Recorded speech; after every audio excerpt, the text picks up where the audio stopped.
শুভ সন্ধ্যা। আজকের এই ওয়েবিনারে আপনাদের সবাইকে স্বাগত জানাচ্ছি। আজকের ওয়েবিনারের বিষয় হচ্ছে management of hyperphosphatemia and iron deficiency anemia in chronic kidney disease patient and the role of ferric citrate in chronic kidney disease management. আজকের অনুষ্ঠানে চেয়ারপারসন হিসেবে উপস্থিত আছেন আমাদের শ্রদ্ধেয় professor doctor Mohammad Rafiqul Alam, professor of nephrology and Pro Vice Chancellor, Bangabandhu Sheikh Mujib Medical University. They are also President of Bangladesh Society of Renal Association, Society Association of Physicians of Bangladesh, Vice President of Organ Transplant Bangladesh, and Editor Bangladesh Renal Journal. অনুষ্ঠানে আরো উপস্থিত আছেন professor doctor Muhibur Rahman, Professor of Nephrology, Popular Medical College, and ex-professor and head of the Department of Nephrology, Sir Salimullah Medical College and Mitford Hospital. অনুষ্ঠানে panel expert হিসেবে উপস্থিত আছেন doctor Masud Iqbal, associate professor and head, department of nephrology, sir Salimullah medical college and Mitford hospital. এবং আরো উপস্থিত আছেন doctor Mohammad Nurul Huda, associate professor এবং head, department of nephrology, Chittagong medical college hospital. অনুষ্ঠানে কিনোট স্পিকার হিসেবে আছেন doctor Yusa F Ansari, associate professor, Uttara Adhunik medical college হাসপাতাল, এবং doctor M Imtiazur Rahman, expert trainer in Navana pharmaceutical limited. আমরা জানি বিশ্বের মতো বাংলাদেশও ক্রনিক ডিজিজ হিসাবে ক্রনিক কিডনি ডিজিজের রোগীদের সংখ্যা দিনে দিনে বেড়েই চলেছে এবং প্রতি বছরই ব্যাপক সংখ্যক রোগী এই রোগে আক্রান্ত হচ্ছে। 2019-এর পরিসংখ্যানে দেখা যায় প্রতি বছর মোর দেন 35,000 বেশি রোগী ডায়ালাইসিসের ঝুঁকে ডায়ালাইসিস নিতে হচ্ছে। এই বিশাল সংখ্যক ক্রনিক কিডনি ডিজিজ রোগীদের একটা প্রধানতম সমস্যা হচ্ছে আয়রন ডিফিসিয়েন্সি অ্যানিমিয়া এবং রক্তে ফসফেটের আধিক্য অথবা হাইপার ফসফেটেমিয়া। এই বিষয়ে আজকে আমাদের মুখ্য আলোচনা। তাই এই বিষয়ে আমি আলোচনা বা সঞ্চালন করার জন্য আমাদের শ্রদ্ধেয় শিক্ষক প্রফেসর ডক্টর মোহাম্মদ রফিকুল আলম স্যারকে বিনীত অনুরোধ করছি আজকের অনুষ্ঠান সঞ্চালনা করার জন্য। আমাদের ধন্যবাদ আরিফ। আমাদের আজকে আমরা ফার্স্ট স্পিকার ডক্টর ইউসা আনসারি, হ্যাঁ, তো আমার মনে হয় যে we invite Dr. Ansari to start his topic. Thank you, sir. Respected chairperson, co-chairperson, expert panelist, moderator, co-speaker, and dear audience, assalamu alaikum. Our today's topic, my topic, is on management of hyperphosphatemia and iron deficiency anemia in chronic kidney disease. As we all know, chronic kidney disease is renal damage evidenced by GFR less than 60 ml per minute per 1.73 meter square body surface area persisted for 3 or more months, or renal damage evidenced by structural functional abnormalities of the kidneys with the presence of some markers of kidney disease like composition of blood, urine, or abnormalities in the imaging, irrespective of reduction of GFR or not, persisted for 3 or more months. And there are 5 stages of CKD. CKD stage 1, there is screen কিন্তু দেখা যাচ্ছে না। Are you showing the slides? Yes.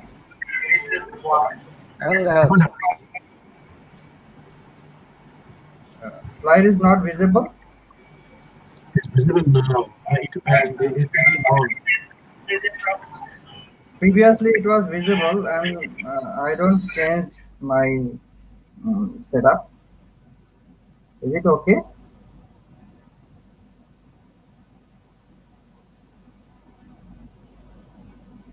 Is it okay?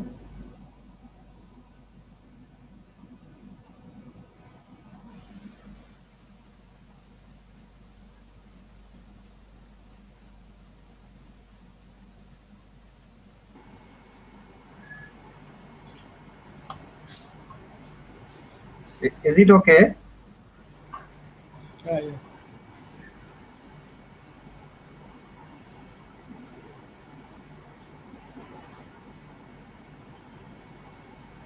জি বলেন। Slide কি দেখা যাচ্ছে? হ্যাঁ দেখা যাচ্ছে। Slide দেখা যাচ্ছে। Okay. Stage 1 CKD, we know kidney damage with normal or elevated GFR, it's more than 90 ml per minute, and when it is 60 to 89, it is CKD stage 2, and stage 3 GFR 30 to 59, severely decreased GFR stage 4 15 to 29, and stage 5 is less than 15. Some of those patients may need renal replacement therapy.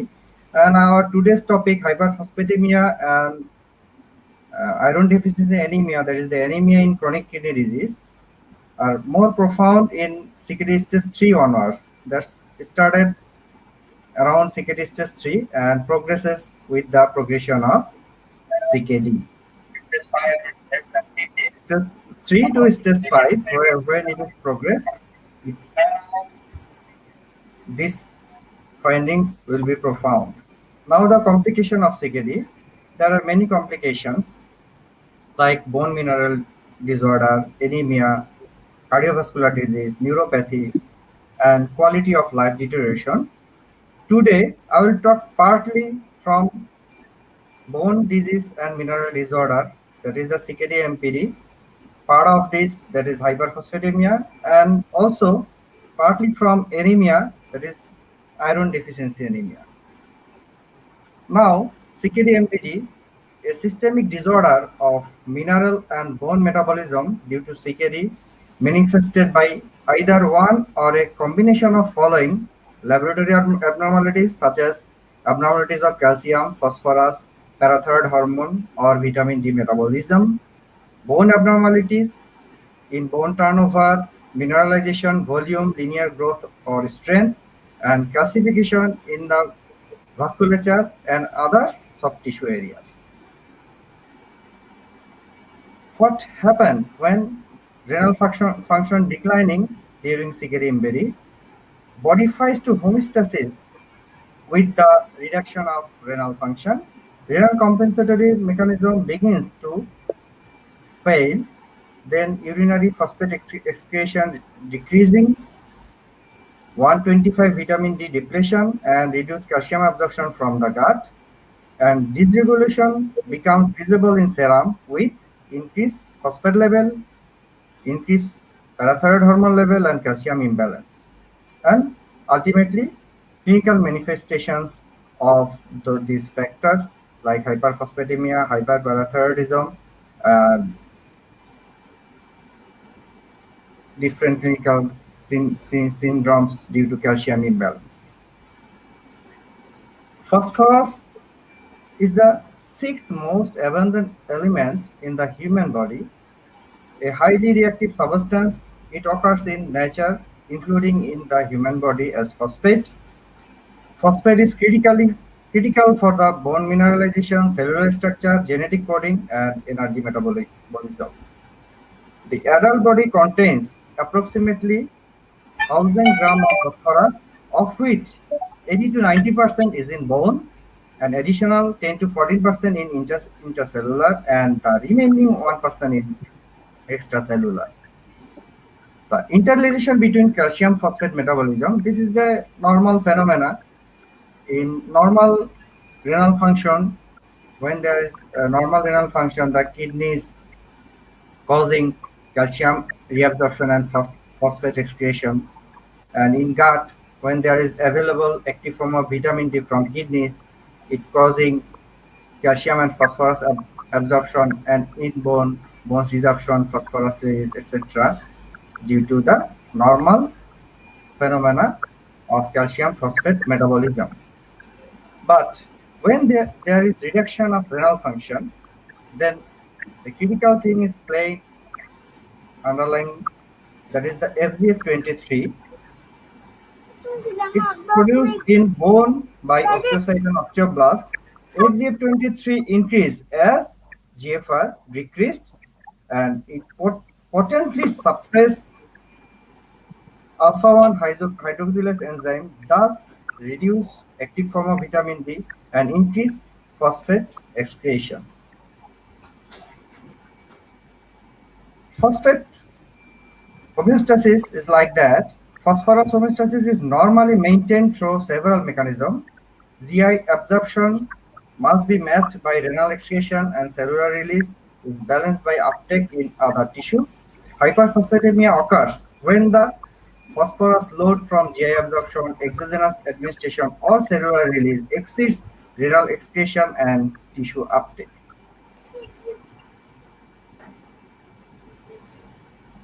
So, abnormality results from the increased phosphate intake, decreased phosphate excretion, and disorder that shifts intercellular phosphate to extracellular space. Hyperphosphatemia in CKD patients is an important complication to reduced kidney function. It is associated with several clinical consequences, including cardiovascular tissue calcification, bone disease, and secondary hyperparathyroidism, which ultimately leading to increased cardiovascular disease and mortality. Now the mechanism linking hyperphosphatemia and severity.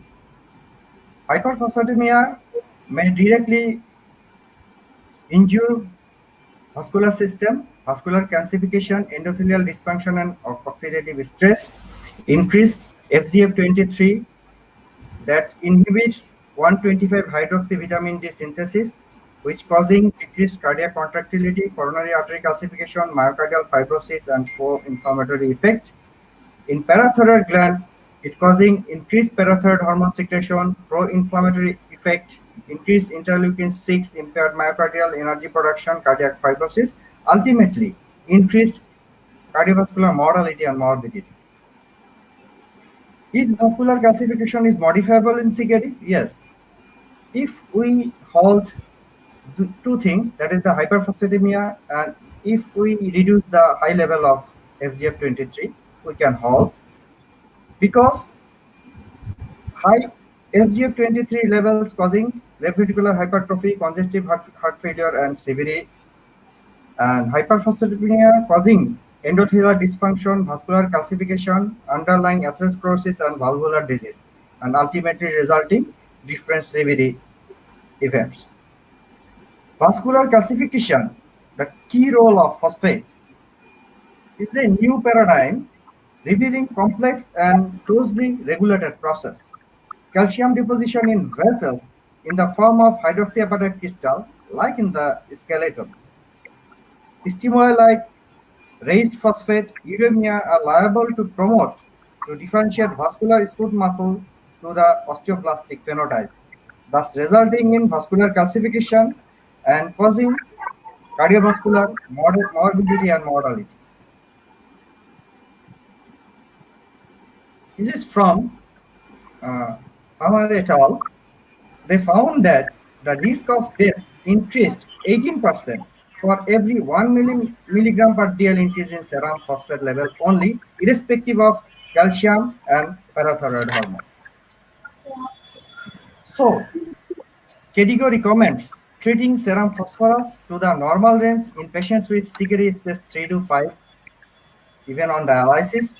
Almost all CKD patients on dialysis and many in pre-dialysis require a phosphate binder. To combat hyperphosphatemia needs diet modification, phosphate binders, and of course the dialysis in case of CKD 5D patients. Prevalence of hyperphosphatemia in dialysis patients. This is a study, Block et al. Published a pivotal paper that demonstrated the prevalence of hyperphosphatemia in hemodialysis patients, and it showed roughly 70% of patients in both studies at high normal or above normal levels of phosphate. What are the clinical presentations of hyperphosphatemia? It's mostly asymptomatic, and there may be some effect of hypocalcemia, which may be associated with hyperphosphatemia, like muscle cramp, tetany, perioral numbness or tingling, and very importantly, symptoms related to the underlying cause of the hyperphosphatemia, generally uremic symptoms such as fatigue, shortness of breath, anorexia, nausea, vomiting, and sleep disturbances. So what need to work up for hyperphosphatemic patients? Need to do serum phosphate level, serum calcium level, serum PTH, and underlying cause to see the other complications, electrolytes, burn, creatinine level, serum magnesium may be low there, and bone biopsy can be an option. Imaging study also very important, especially to find the vascular calcifications.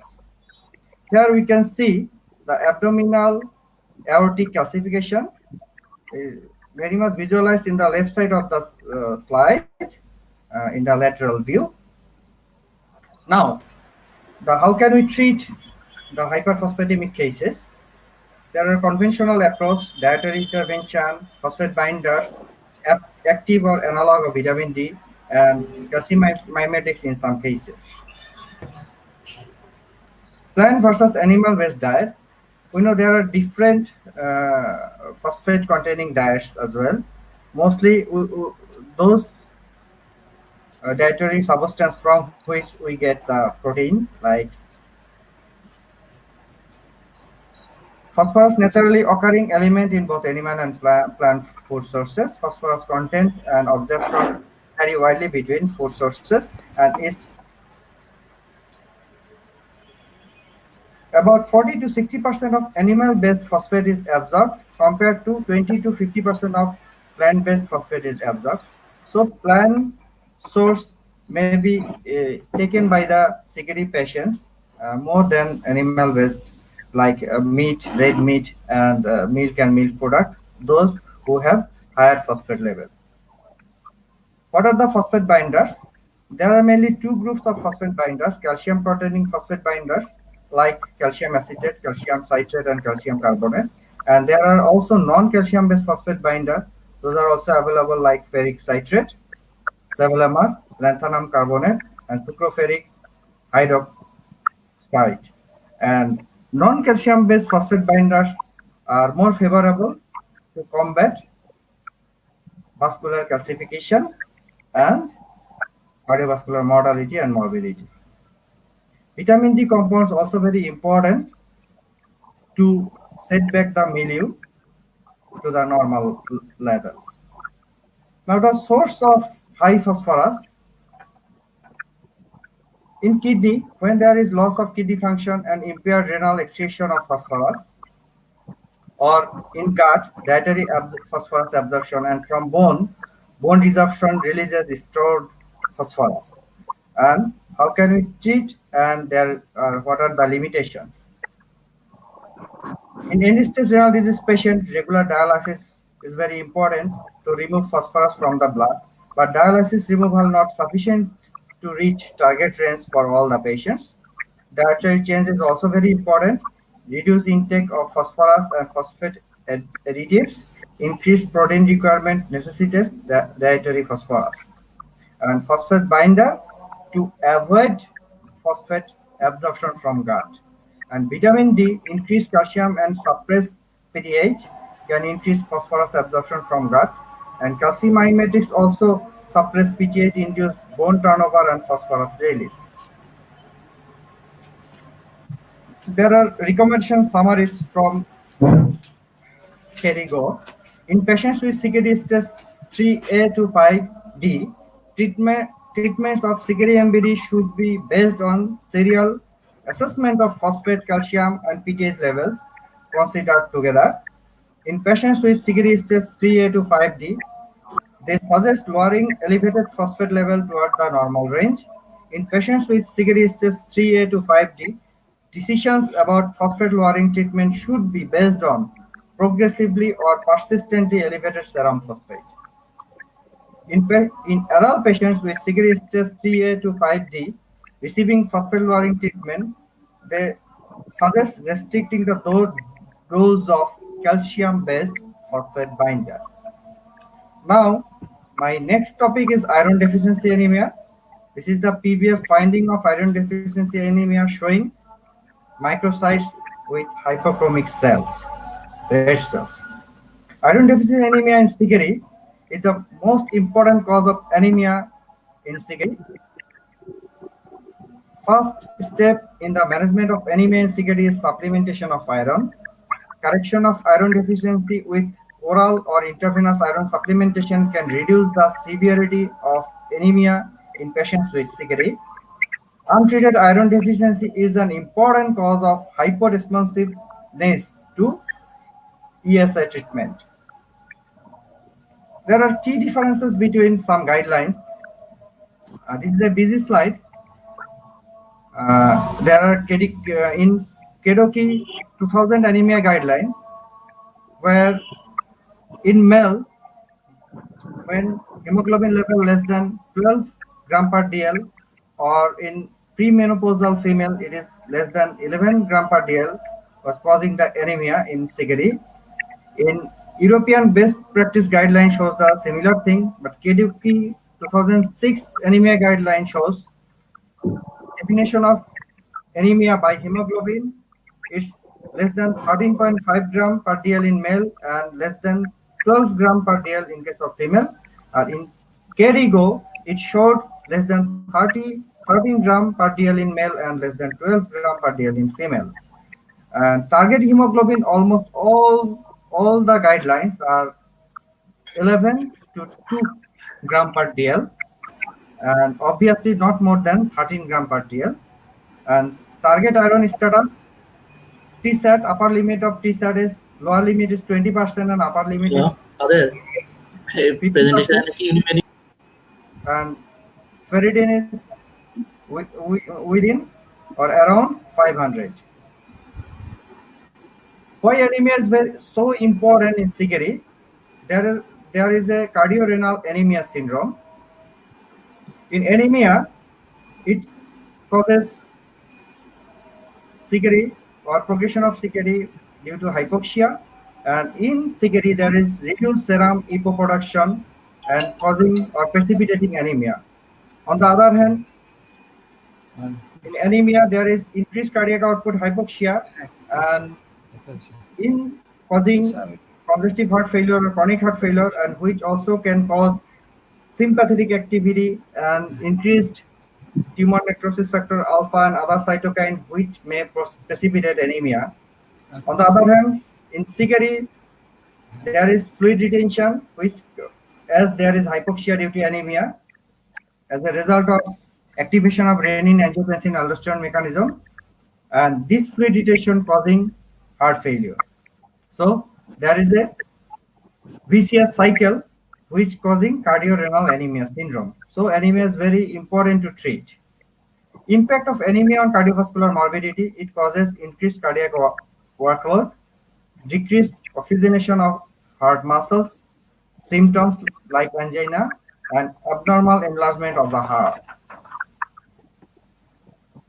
Anemia may increase the risk of progression of Sigiri to dialysis, and this study showed the anemic population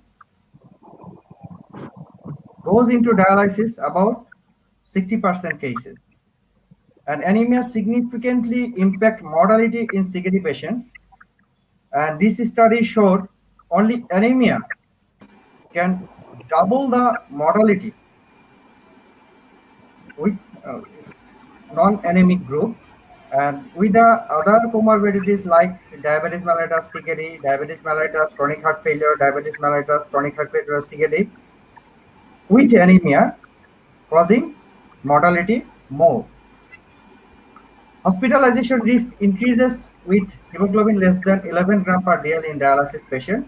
It also shows when there is hemoglobin around 11 to 12 gram per dl and hemoglobin level less than 8 gram per dl, causing 1.55 times more hospitalization risk. What are the factors that may lead to anemia? These are very important. Most important is erythropoietin deficiency, iron deficiency, shortened red blood cell survival, secondary hyperparathyroidism, inflammation, vitamin deficiencies like folic acid and vitamin B12. And today's topic is mostly on iron deficiency and as well as inflammation, as CKD is a chronic inflammatory disorder which also precipitates iron deficiency. Iron physiology and metabolism. Normal diet provides around 15 milligram of iron per day, 5 to 10% absorbed, more in ferrous than ferric form. Total body iron around 3 to 5 gram. In hemoglobin is 2.5 gram. In ferritin 1 gram. Others 1 gram. Around 1 milligram lost in urine, feces, sweat cells shed from GIT. Average menstrual loss is 15 to 28 milligram, and in pregnancy it is 500 to 1000 milligram iron may be lost. In iron physiology, in a 70 kg weighted man, about 40 gram of total body iron and maintained by absorption and loss. Absorption only 1 milligram in a day. Internal requirement 20 to 25 milligram per day, and that was from 0.8% red cell destroyed and replaced in a day, and that 20 to 25 milligram iron come from the destruction of red blood cell. 5 liter blood volume has 2.5 gram of iron incorporated into hemoglobin. Daily turnover of iron around 20 to 25 milligram for hemoglobin synthesis and 5 milligram for other requirements like enzymatic activity. Iron deficiency is very important as effective erythropoiesis is dependent on availability of EPO and iron. Iron deficiency is common in patients with CKD, a greater percentage of patients receiving hemodialysis. The reason of iron deficiencies are inadequate intake, occult blood loss, infection, systemic inflammation, vein puncture, and blood retention in dialyzer or tubing during dialysis. Now the types of iron deficiency. There are 3 types of iron deficiency. Absolute iron deficiency. In this case, transferrin saturation is less than 20% and ferritin is also less than 100 nanogram per ml. It occurs when body iron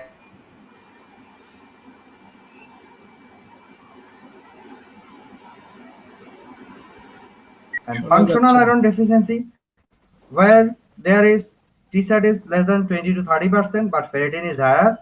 Despite adequate storage of iron, it is not made available at a rate that satisfies demand. And reticuloendothelial blockade, which also occurred in infection or inflammation, iron trapped in reticuloendothelial system and not replaced to transferrin for hemoglobin synthesis. In reticuloendothelial system blockade, there is increased CRP, increased ferritin, and decreased T-sat. And in case of iron overload, T-sat is more than 50% and ferritin more than 800 nanogram per ml. The regulation of iron absorption, uptake, and distribution in the body.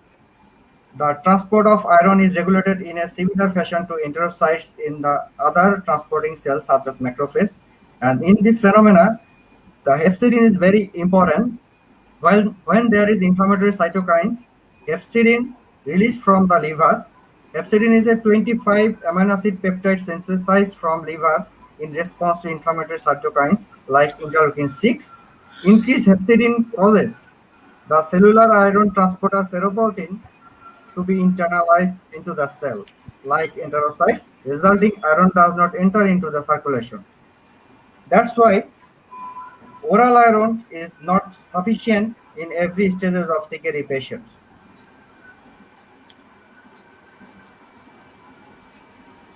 Evaluation of anemia, history and physical examination is very important. Investigations are, we can do the following investigations like CBC with red cell indices, peripheral blood film, determine iron status like serum iron, ferritin, TIBC, TSAT, reticulocyte count and percentage of hyperchromic RBC. CRP and vitamin B12 and folate level also can be done. Now the pathway of diagnosis in anemia due to CKD, consider other causes if eGFR more than 60 ml per minute. Consider treating anemia when hemoglobin falls to less than 11 gram per dl. Symptoms attributable to anemia develop, and iron status by searching TSAT and serum ferritin. Estimated annual loss of iron in chronic hemodialysis patients. It is about 3 gram in a year. From repeated laboratory tests, it is 0.5 gram. Accidental loss during hemodialysis and other bleeding events, 1 gram. Blood retention in hemodialyzer and tubing, 1 gram, and normal iron loss, 0.5 gram. So in hemodialysis patients, this is very necessary to supplement iron, especially IV iron.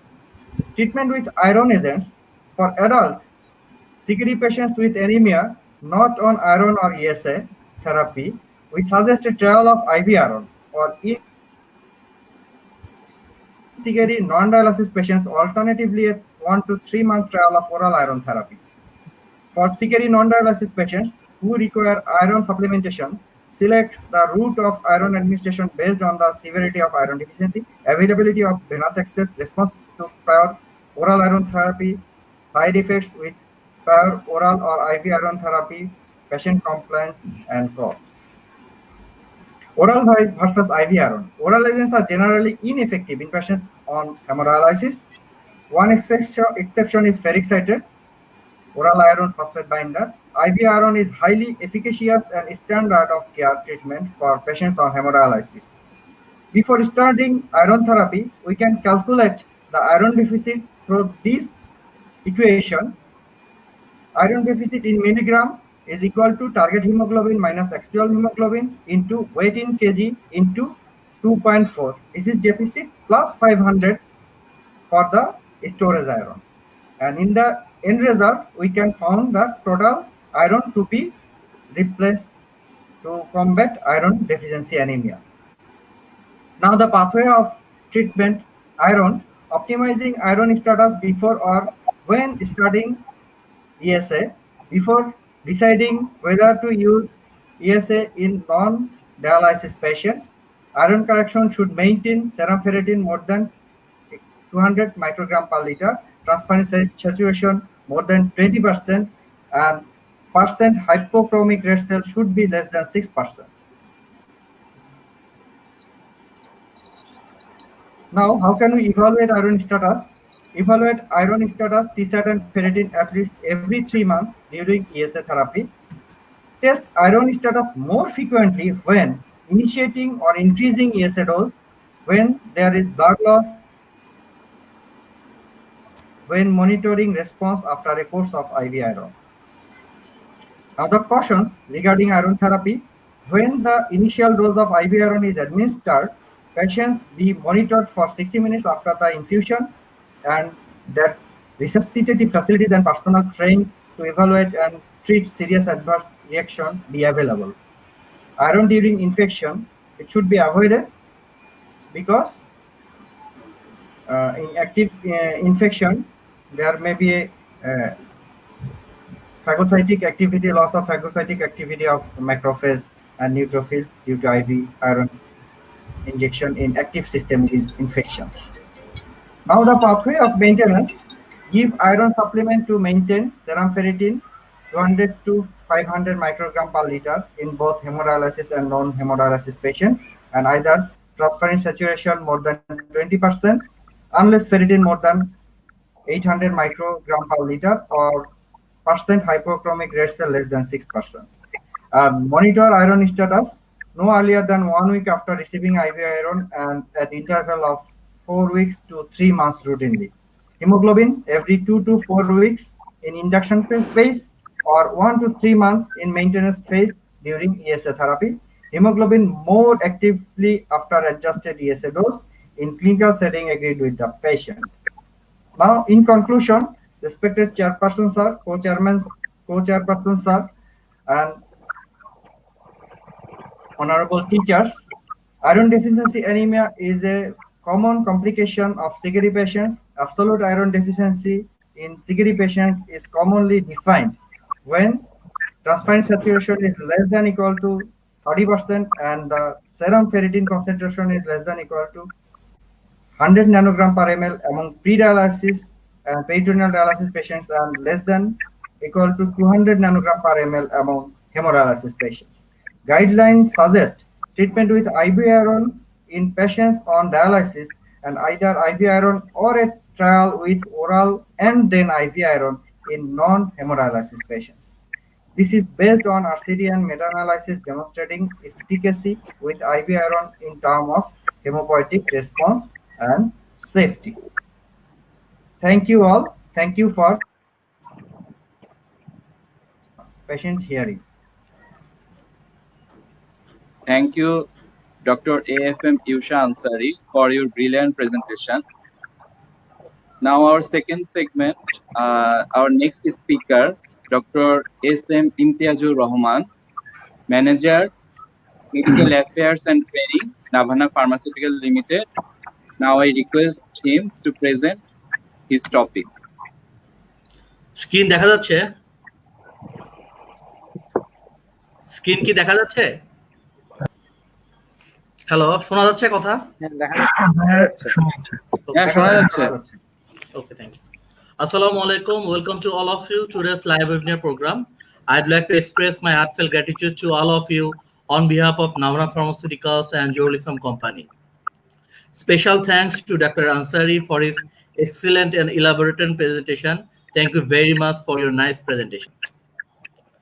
I am Dr. SM Imtiazur Rahman, working as a Manager Medical Affairs and Training in Navana Pharmaceuticals Limited.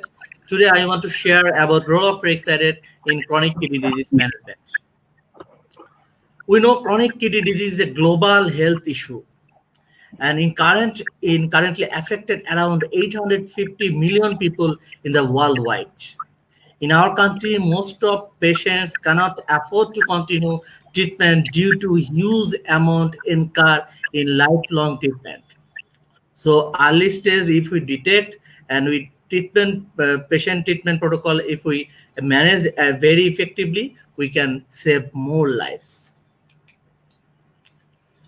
As you know, hyperphosphatemia and anemia are common complications in patients with advanced chronic kidney disease, and both contribute to their increased morbidity and mortality from cardiovascular disease. Fortunately, both conditions can be effectively treated with currently available therapeutic agent. The notion that a single drug has the capacity to control serum phosphate at the same time to reduce erythropoietin and intravenous iron use also. Ferrixated is always designed different from others. Ferrixated is the only oral iron tablet approved by the FDA in 2014 for the treatment of iron deficiency anemia and hyperphosphatemia, especially in adult patients with chronic kidney disease. Navana Pharmaceuticals proudly introduces Foscon, which is preparation is Ferrixated 210 mg tablet. This is the first time in Bangladesh product for managed chronic kidney disease. And Foscon is a novel iron delivering phosphate binder. Foscon brand name comes from phosphate control. This is our commercial pack and 30 tablet available here, and also available blister strip also available. Let's see the mode of action of Foscon. We know that Foscon works in dual way. Let's see the mode of action. Ferrixated binds with dietary phosphate in the gastrointestinal tract and precipitates an insoluble ferric phosphate. This ferric phosphate compound and excreted through the stool, and ultimately lowers the phosphate concentration in the serum and phosphate management very effective way. And another mode of action is anemia management. Unbound ferric citrate in presence of ferric reductase enzyme in the gastrointestinal tract. It forms ferrous and ferrous transported through the enterocytes into the blood and ultimately binds to plasma protein transferrin and incorporate into the hemoglobin and ultimately controls of anemia. This is the beauty of phosphon and ferric citrate to control phosphate as well as control anemia management. I want to mention one very important thing is also this is the metabolic acidosis is very common phenomena in chronic kidney disease, and in phosphon absorbs citrate from bicarbonate, which corrects metabolic acidosis very effective way. Let's see the doses. I already mentioned the phosphon, a novel iron delivering phosphate binder in hyperphosphatemia in chronic kidney disease on dialysis. Starting dose is 2 tablets orally 3 times per day with meals. স্টাডিতে বলা আছে যদি আমরা 12টা tablet সর্বোচ্চ আমরা একদিনে use করতে পারবো, এবং ক্লিনিক্যাল ট্রায়ালে দেখা গিয়েছে যদি আমরা এভারেজে 8 থেকে 9টি ট্যাবলেট প্রতিদিন ইউজ করতে পারি তাহলে ফসফেট লেভেলকে আমরা কন্ট্রোল করতে পারি। আরেকটি ইন্ডিকেশনে আমরা দেখতে পাচ্ছি iron deficiency anemia in chronic kidney disease not on dialysis. Starting dose is 1 tablet orally 3 times per day with meals. এখানেও আমরা সর্বোচ্চ 12টি ট্যাবলেট একদিন আমরা ইউজ করতে পারবো, এবং ক্লিনিক্যাল ট্রায়ালে দেখা গেছে যদি আমরা 5টি ট্যাবলেট প্রতিদিন আমরা ইউজ করতে পারি তাহলে আমরা আমাদের হিমোগ্লোবিন লেভেল যেটা আমাদের কনসার্ন সেই লেভেলটাকেও আমরা এবং ফেরিটিন লেভেলটাকে আমরা বাড়াতে পারবো। Let's see some clinical study on behalf of ferric citrate, and lots of very renowned article are shown here. This is the Journal of American Society of Nephrology. This is the ferric citrate controls phosphorus and delivers iron on patients on dialysis. Study type is active control followed by the placebo control, and number of patients was 292. Duration was 56 weeks. Drug used ferric citrate, and ferric citrate reduced serum phosphate level very effective way, and as well as serum iron level and serum ferritin level is increased. So successfully reduced phosphate level and increased serum ferritin and iron. Another study, this study is Journal of Association of Physicians of India. This is the North Indian study and tertiary care hospital এই স্টাডিটি conduct করা হয়েছিল। The role of ferric citrate in hyperphosphatemia in iron deficiency anemia in non-dialysis CKD patient. Study type is prospective. Number of patients was 40 pre-dialysis adult. Duration was 3 months, and drug used ferric citrate. And ferric citrate reduced ferric citrate increased the hemoglobin level as well as serum ferritin level very effective way. Ferric citrate is an effective and well-tolerated phosphate binder, which also significantly improves hematological parameter in an iron deficient CKD.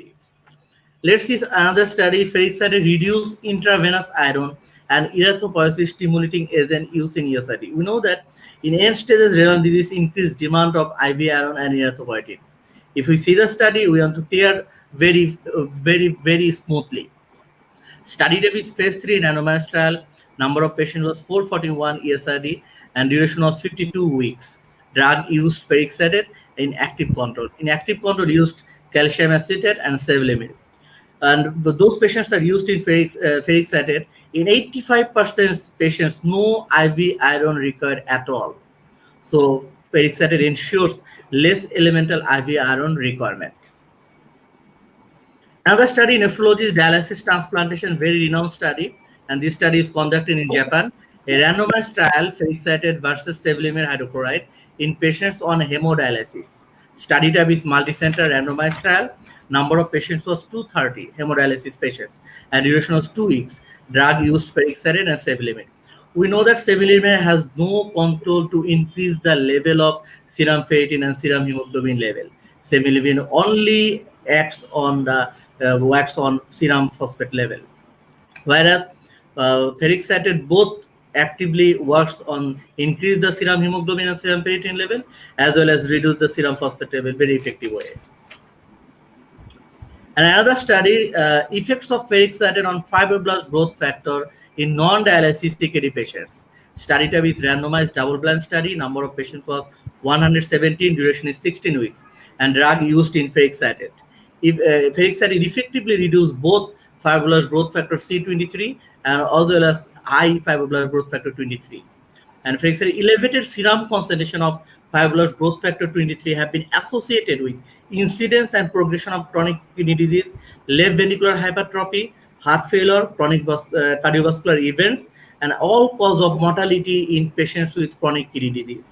Treatment with ferric citrate as phosphate binder results significantly decrease fibrillary growth factor after 16 weeks.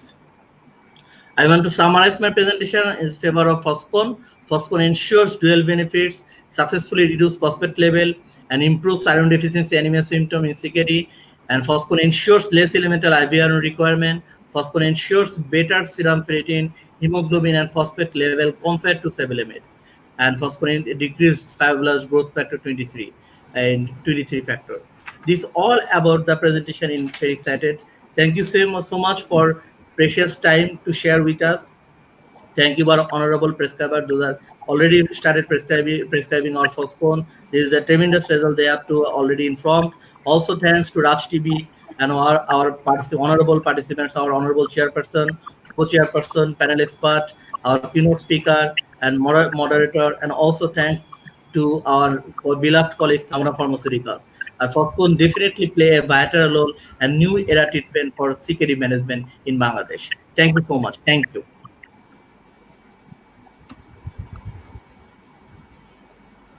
So Arif তাহলে Thank you, আমাদের তো Dr. Imtiaz. হ্যাঁ, এখন আপনি ইয়ে করেন তাহলে Thank you, Dr. Question আছে কিনা? স্যার আমার কথা কি শোনা যাচ্ছে স্যার? হ্যাঁ, শোনা যাচ্ছে। স্যার আগে আমরা প্রথমে একটু panel Thank you, expert Dr. A.M. Imtiazur Rahman, for your nice presentation.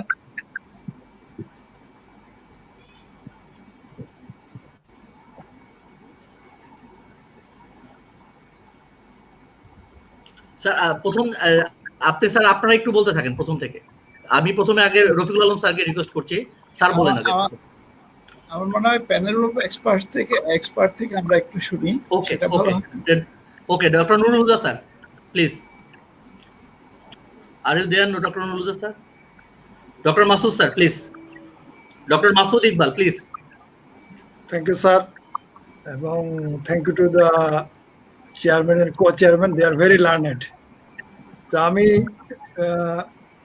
এটার পরে কিছু পড়াশোনা করছিলাম এবং এখন কিছু শুনলাম। আমি দেখলাম যে একটা ইস্যু আছে, যখন আমরা ক্রনিক কিডনি রোগীদেরকে ওষুধ দিই তাদেরকে অনেকগুলো ওষুধ দিতে হয়, প্রায় 8, 10, 12টা ওষুধ দিয়ে দিতে হয়। তো দুনিয়াব্যাপী কিন্তু পলিপিলের একটা সিগনিফিকেন্স আছে। এই ক্যালসিয়াম সাইট্রেট এমন একটা ওষুধ যেটা একসাথে দুটো ওষুধের কাজ করছে, এবং পেশেন্টদেরকে কিন্তু আমরা ফেরিক সাইট্রেট তা আমরা আমাদেরকে কিন্তু ক্যালসিয়াম কার্বনেট বড় বড় ট্যাবলেট অনেকগুলো দিই, আবার তাকে আয়রন বা ইনজেকশন দেওয়ার ঝামেলা যেতে হয়। এটা কিন্তু সেটা একটা কমিয়ে দিচ্ছে সিগনিফিকেন্টলি। সো এটা অবশ্যই ওয়েলকাম। তবে আমি আমার যে দু একটা লিমিটেশন বা বিষয় আমার চোখে পড়লো, যে যাদের ফসফেট বেশি থাকবে, ফেরিটিন কম থাকবে, দে আর দ্য আইডিয়াল পেশেন্টস।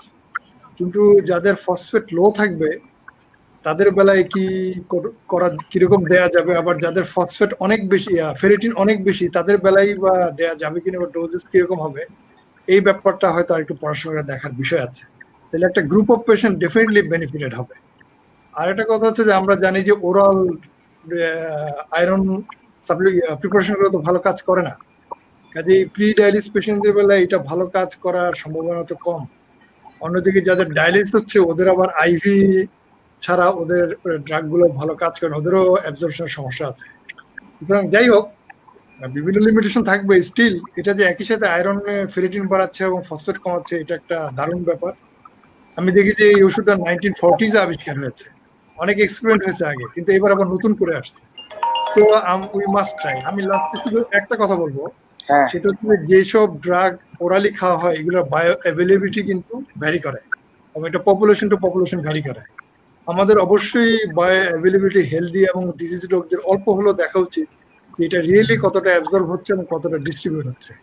হতে পারে অনেক কম ডোজেই হয়ে যেতে পারে, হতে পারে বেশি।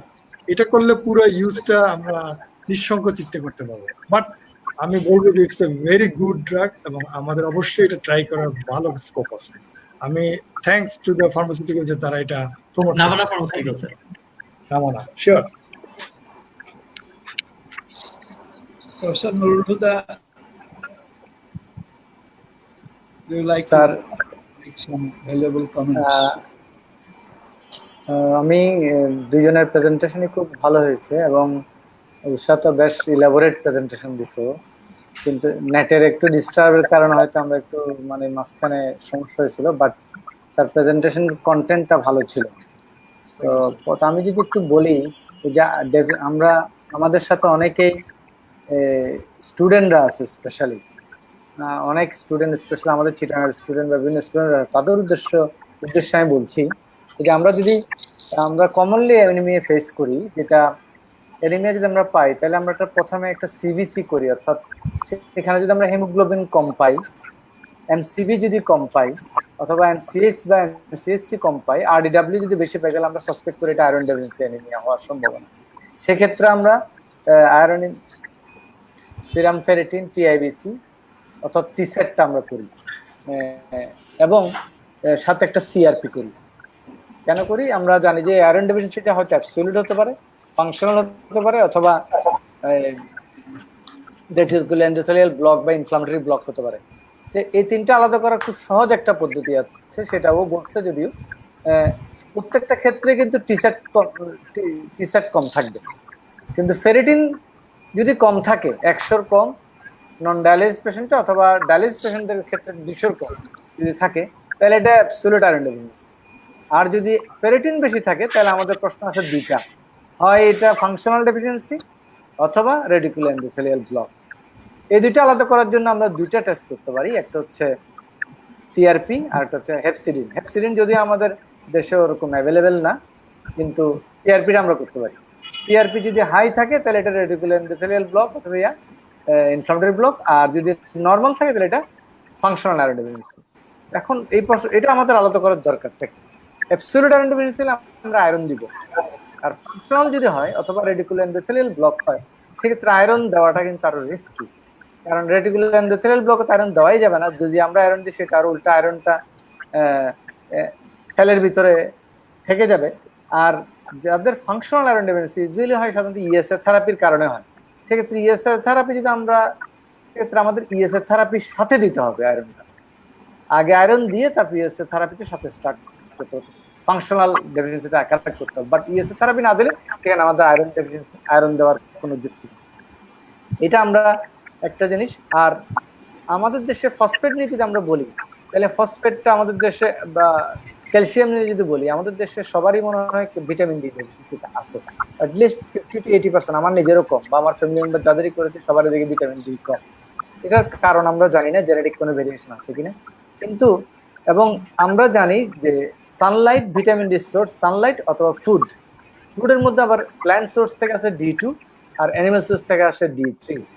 তা আমরা মনে হচ্ছে আমরা হয়তো সোর্স থেকেও ভালো খাচ্ছি না, অথবা সানলাইটেও যাচ্ছি না। এটা একটা কারণ। আমাদের কারো যদি ক্যালসিয়ামটা, আমরা ফসফেট নিয়ে অনেক আলোচনা করছি, কিন্তু ক্যালসিয়াম সম্বন্ধে আমরা কিছু বলিনি। আমাদের যাদের ক্যালসিয়াম যাদের কম আছে, তাদের ক্ষেত্রে, যাদের একটু বেশি কম, তাদের ক্ষেত্রে অবশ্যই ভিটামিন ডি লেভেলটা করা উচিত। করে যদি ভিটামিন ডি কম থাকে, আমি যতই ক্যালসিট্রিয়ল দিই, আমি যতই ফসফেট বাইন্ডার দিই, আমার ক্যালসিয়াম কারেকশন হবে না। সেক্ষেত্রে আমাদেরকে ভিটামিন ডি, এটা ডি রাইসবে জাতীয় আছে, সেগুলো দিয়ে ভিটামিন ডিটা, অর্থাৎ এলিমেন্টাল ভিটামিন ডি, আমার যদি র মেটেরিয়ালই না থাকে, তাহলে আমার ফসফেট বাইন্ডার দিয়েও কাজ হবে না, আমার ক্যালসিট্রিয়ল দিয়েও কাজ হবে না। আমার র মেটেরিয়ালটাকে পূরণ করতে হবে। সেটা পূরণ করতে গেলে আমাদের যাদের ভিটামিন ডি, সেটা দিতে হবে। সুতরাং আমাদের এই জিনিস, যেগুলো আমাদের কমন প্রবলেম আমাদের দেশে, এগুলো নিয়ে আমি একটু কথা বলবো। ধন্যবাদ।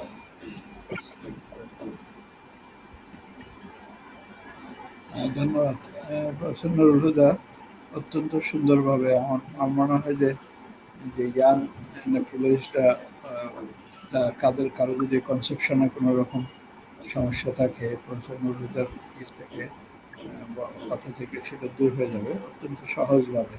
যেমনটি ইউসা আনসারি তার অত্যন্ত বেসিক দিয়ে শুরু করে ধীরে ধীরে সে পুরো জিনিসটাকে ডিসকাশন লেভেল দিয়েছে, সুন্দর করছে প্রেজেন্টেশন। তো ইমতিয়াজের প্রেজেন্টেশনও খুব ভালো হয়েছে। আমি প্রফেসর মহিবুর রহমানকে অনুরোধ করবো, সিকেটি এমবিডির উপর মহিবুর রহমান সাহেবের স্পেশাল ইন্টারেস্ট আছে, আর এবং রিসেন্টলি তার কাছ থেকে আমরা অ্যানিমিয়ার উপরে শুনেছি। আমি একটা কথা সবসময় বলি যে we are blessed with very talented colleagues. কয়েকজনের কথা বিশেষ করে বলি যে তাদের সাথে দেখা হলে প্রত্যেকবার নতুন একটা কিছু শেখা হয়ে যায় আমার নিজের, তার মধ্যে প্রসন্ন রহমান একজন।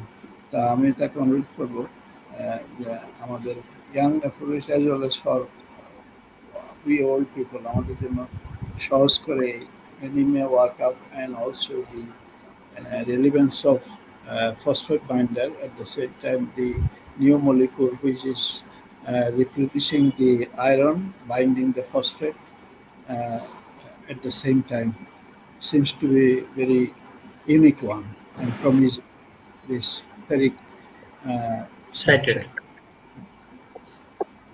Thank you, Professor Mohammad Rafiq Alam, for the kind words. In fact, everyone is learned. I'm sure everyone is an asset. আমাদের যারা সিনিয়র নেফ্রোলজিস্ট আছেন এবং জুনিয়ররা অনেকে they are also becoming rising stars. Anyway, আমি যে একটা কথা বলতে প্রথমত হচ্ছে যে যেগুলো দুর্ঘটনার কয়েকটা প্রসঙ্গ তুলেছেন, একটা ফাংশনাল আয়রন ডিফিসিয়েন্সি দেখা গেছে যে ফাংশনাল আয়রন ডিফিসিয়েন্সিতেও আপনার ফেরিটিন যদি 800 ন্যানোগ্রাম পার এমএল এর কম থাকে আপনি আয়রন দিতে পারেন এবং আয়রন দিলে অনেক সময় রেসপন্ড করে ফাংশনাল আয়রন এবং ইউজুয়ালি দেওয়া হয় ইন্ট্রাভেনাস আয়রন। হ্যাঁ, এবং ওরাল আয়রন আসলে ইনফ্যাক্ট মানে ফেরিক সাচের প্রসঙ্গ করে আসতেছি, ওরাল আয়রন আসলে দেখা গেছে যে নন ডায়ালিসিস সিকিডিতে খুবই অল্প কাজ করে, ডায়ালিসিস সিকিডিতে খুব একটা কাজ করে না, ডায়ালিসিস পেশেন্ট খুব একটা কাজ করে, ডায়ালিসিস পেশেন্ট আসলে ওরাল আয়রন দেওয়া হয় না, ইন্ট্রাভেনাস আয়রন দিতে হবে। এবং নন ডায়ালিসিস সিকিডিতে আপনি ওরাল আয়রন দিতে পারেন, কিন্তু অনেকের বেলায় ভালো কাজ করে। সুতরাং নন ডায়ালিসিস সিকিডে তো আইভি আয়রন দেওয়ার একটা প্রবণতা আছে। তো সুতরাং সেটা হচ্ছে এক নম্বর ব্যাপার। দুই নম্বর হচ্ছে যে আমাদের নুরুল বলছে যে ভিটামিন ডি ডেফিসিয়েন্সি নিয়ে, vitamin D deficiency is quite prevalent in our country. আমি জানি না কেন আসলে, কারণ আমরা কয়েকটা স্টাডি করেছি। একটা স্টাডি আমি বলছি খুব রিসেন্টলি, আমরা রিসেন্ট মানে কয়েক মাসে করেছি করোনা হওয়ার আগে, সেটা হচ্ছে আমাদের পপুলার মেডিকেল কলেজের টিচারদের মধ্যে, এবং you be surprised to know 92% of the teachers of Popular Medical College are iron vitamin D deficient, এবং তাদেরকে সবাইকে ভিটামিন ডি সাপ্লিমেন্ট দেওয়া হয়েছে এবং তারা ভিটামিন সাপ্লিমেন্ট খাচ্ছেন। তো সুতরাং vitamin D deficiency is quite prevalent in our country. I don't know why. আমাদের দেশে 365 দিনের মধ্যে 368 দিন সানলাইট থাকে, তার মধ্যে ভিটামিন ডি ডেফিসিয়েন্সি কেন হয় তো সেটা আমরা জানি না। বোধহয় আমরা বেশি সানে এক্সপোজড হই না, হয় সেটা একটা কারণ হতে পারে, কারণ সান এক্সপোজারের একটা স্পেসিফিক টাইম। সুতরাং আমার মনে হয় সেজন্য যেহেতু আমাদের দেশের পপুলেশনে ভিটামিন ডি ডেফিসিয়েন্সি আছে, সুতরাং লাইকলি যে আমাদের সিকিডি পেশেন্টের ভিটামিন ডি ডেফিসিয়েন্সি থাকবে।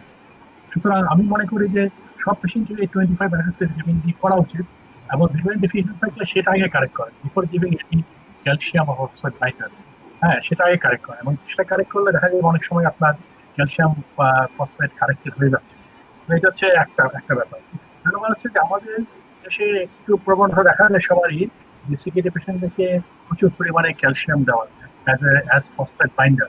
আমরা মনে করি এটা দিলে খুব ভালো, এটা দিলে বোন ভালো থাকে, কিন্তু আসলে দেখা গেছে যে এতে cardiac coronary artery calcification incidence অনেক বেড়ে যায় এবং কার্ডিওভাস্কুলার ডিজিজ ইনসিডেন্স অনেক বেড়ে যায়।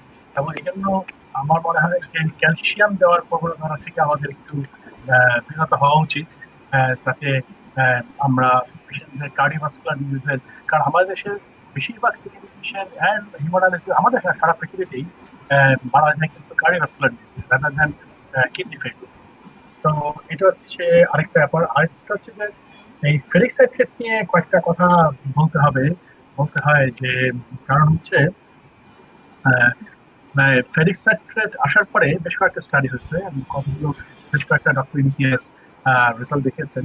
তো দেখা যাচ্ছে যে ফেরিক সাইট্রেটটা for some reason or other increases ferritin level in both non-dialysis and dialysis patients.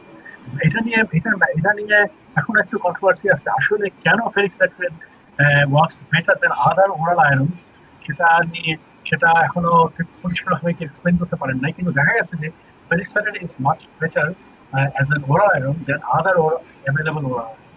সুতরাং আমরা ডেফিনেটলি ফেরিক সাইট্রেট প্রেসক্রাইব করতে পারি, স্পেশালি যাদের ফসফেট বেশি আছে এবং আয়রন কম আছে, মানে অ্যানিমিক হাইপারফসফেটেমিক পেশেন্টস তাদেরকে ferric citrate is A very good drug, কোনো সন্দেহ নাই। এবং আমার মনে হয় ফেরিক সাইট্রেট দিলে একটু এডিকুয়েট ডোজ নিতে হবে। বেশিক্ষণ নাই।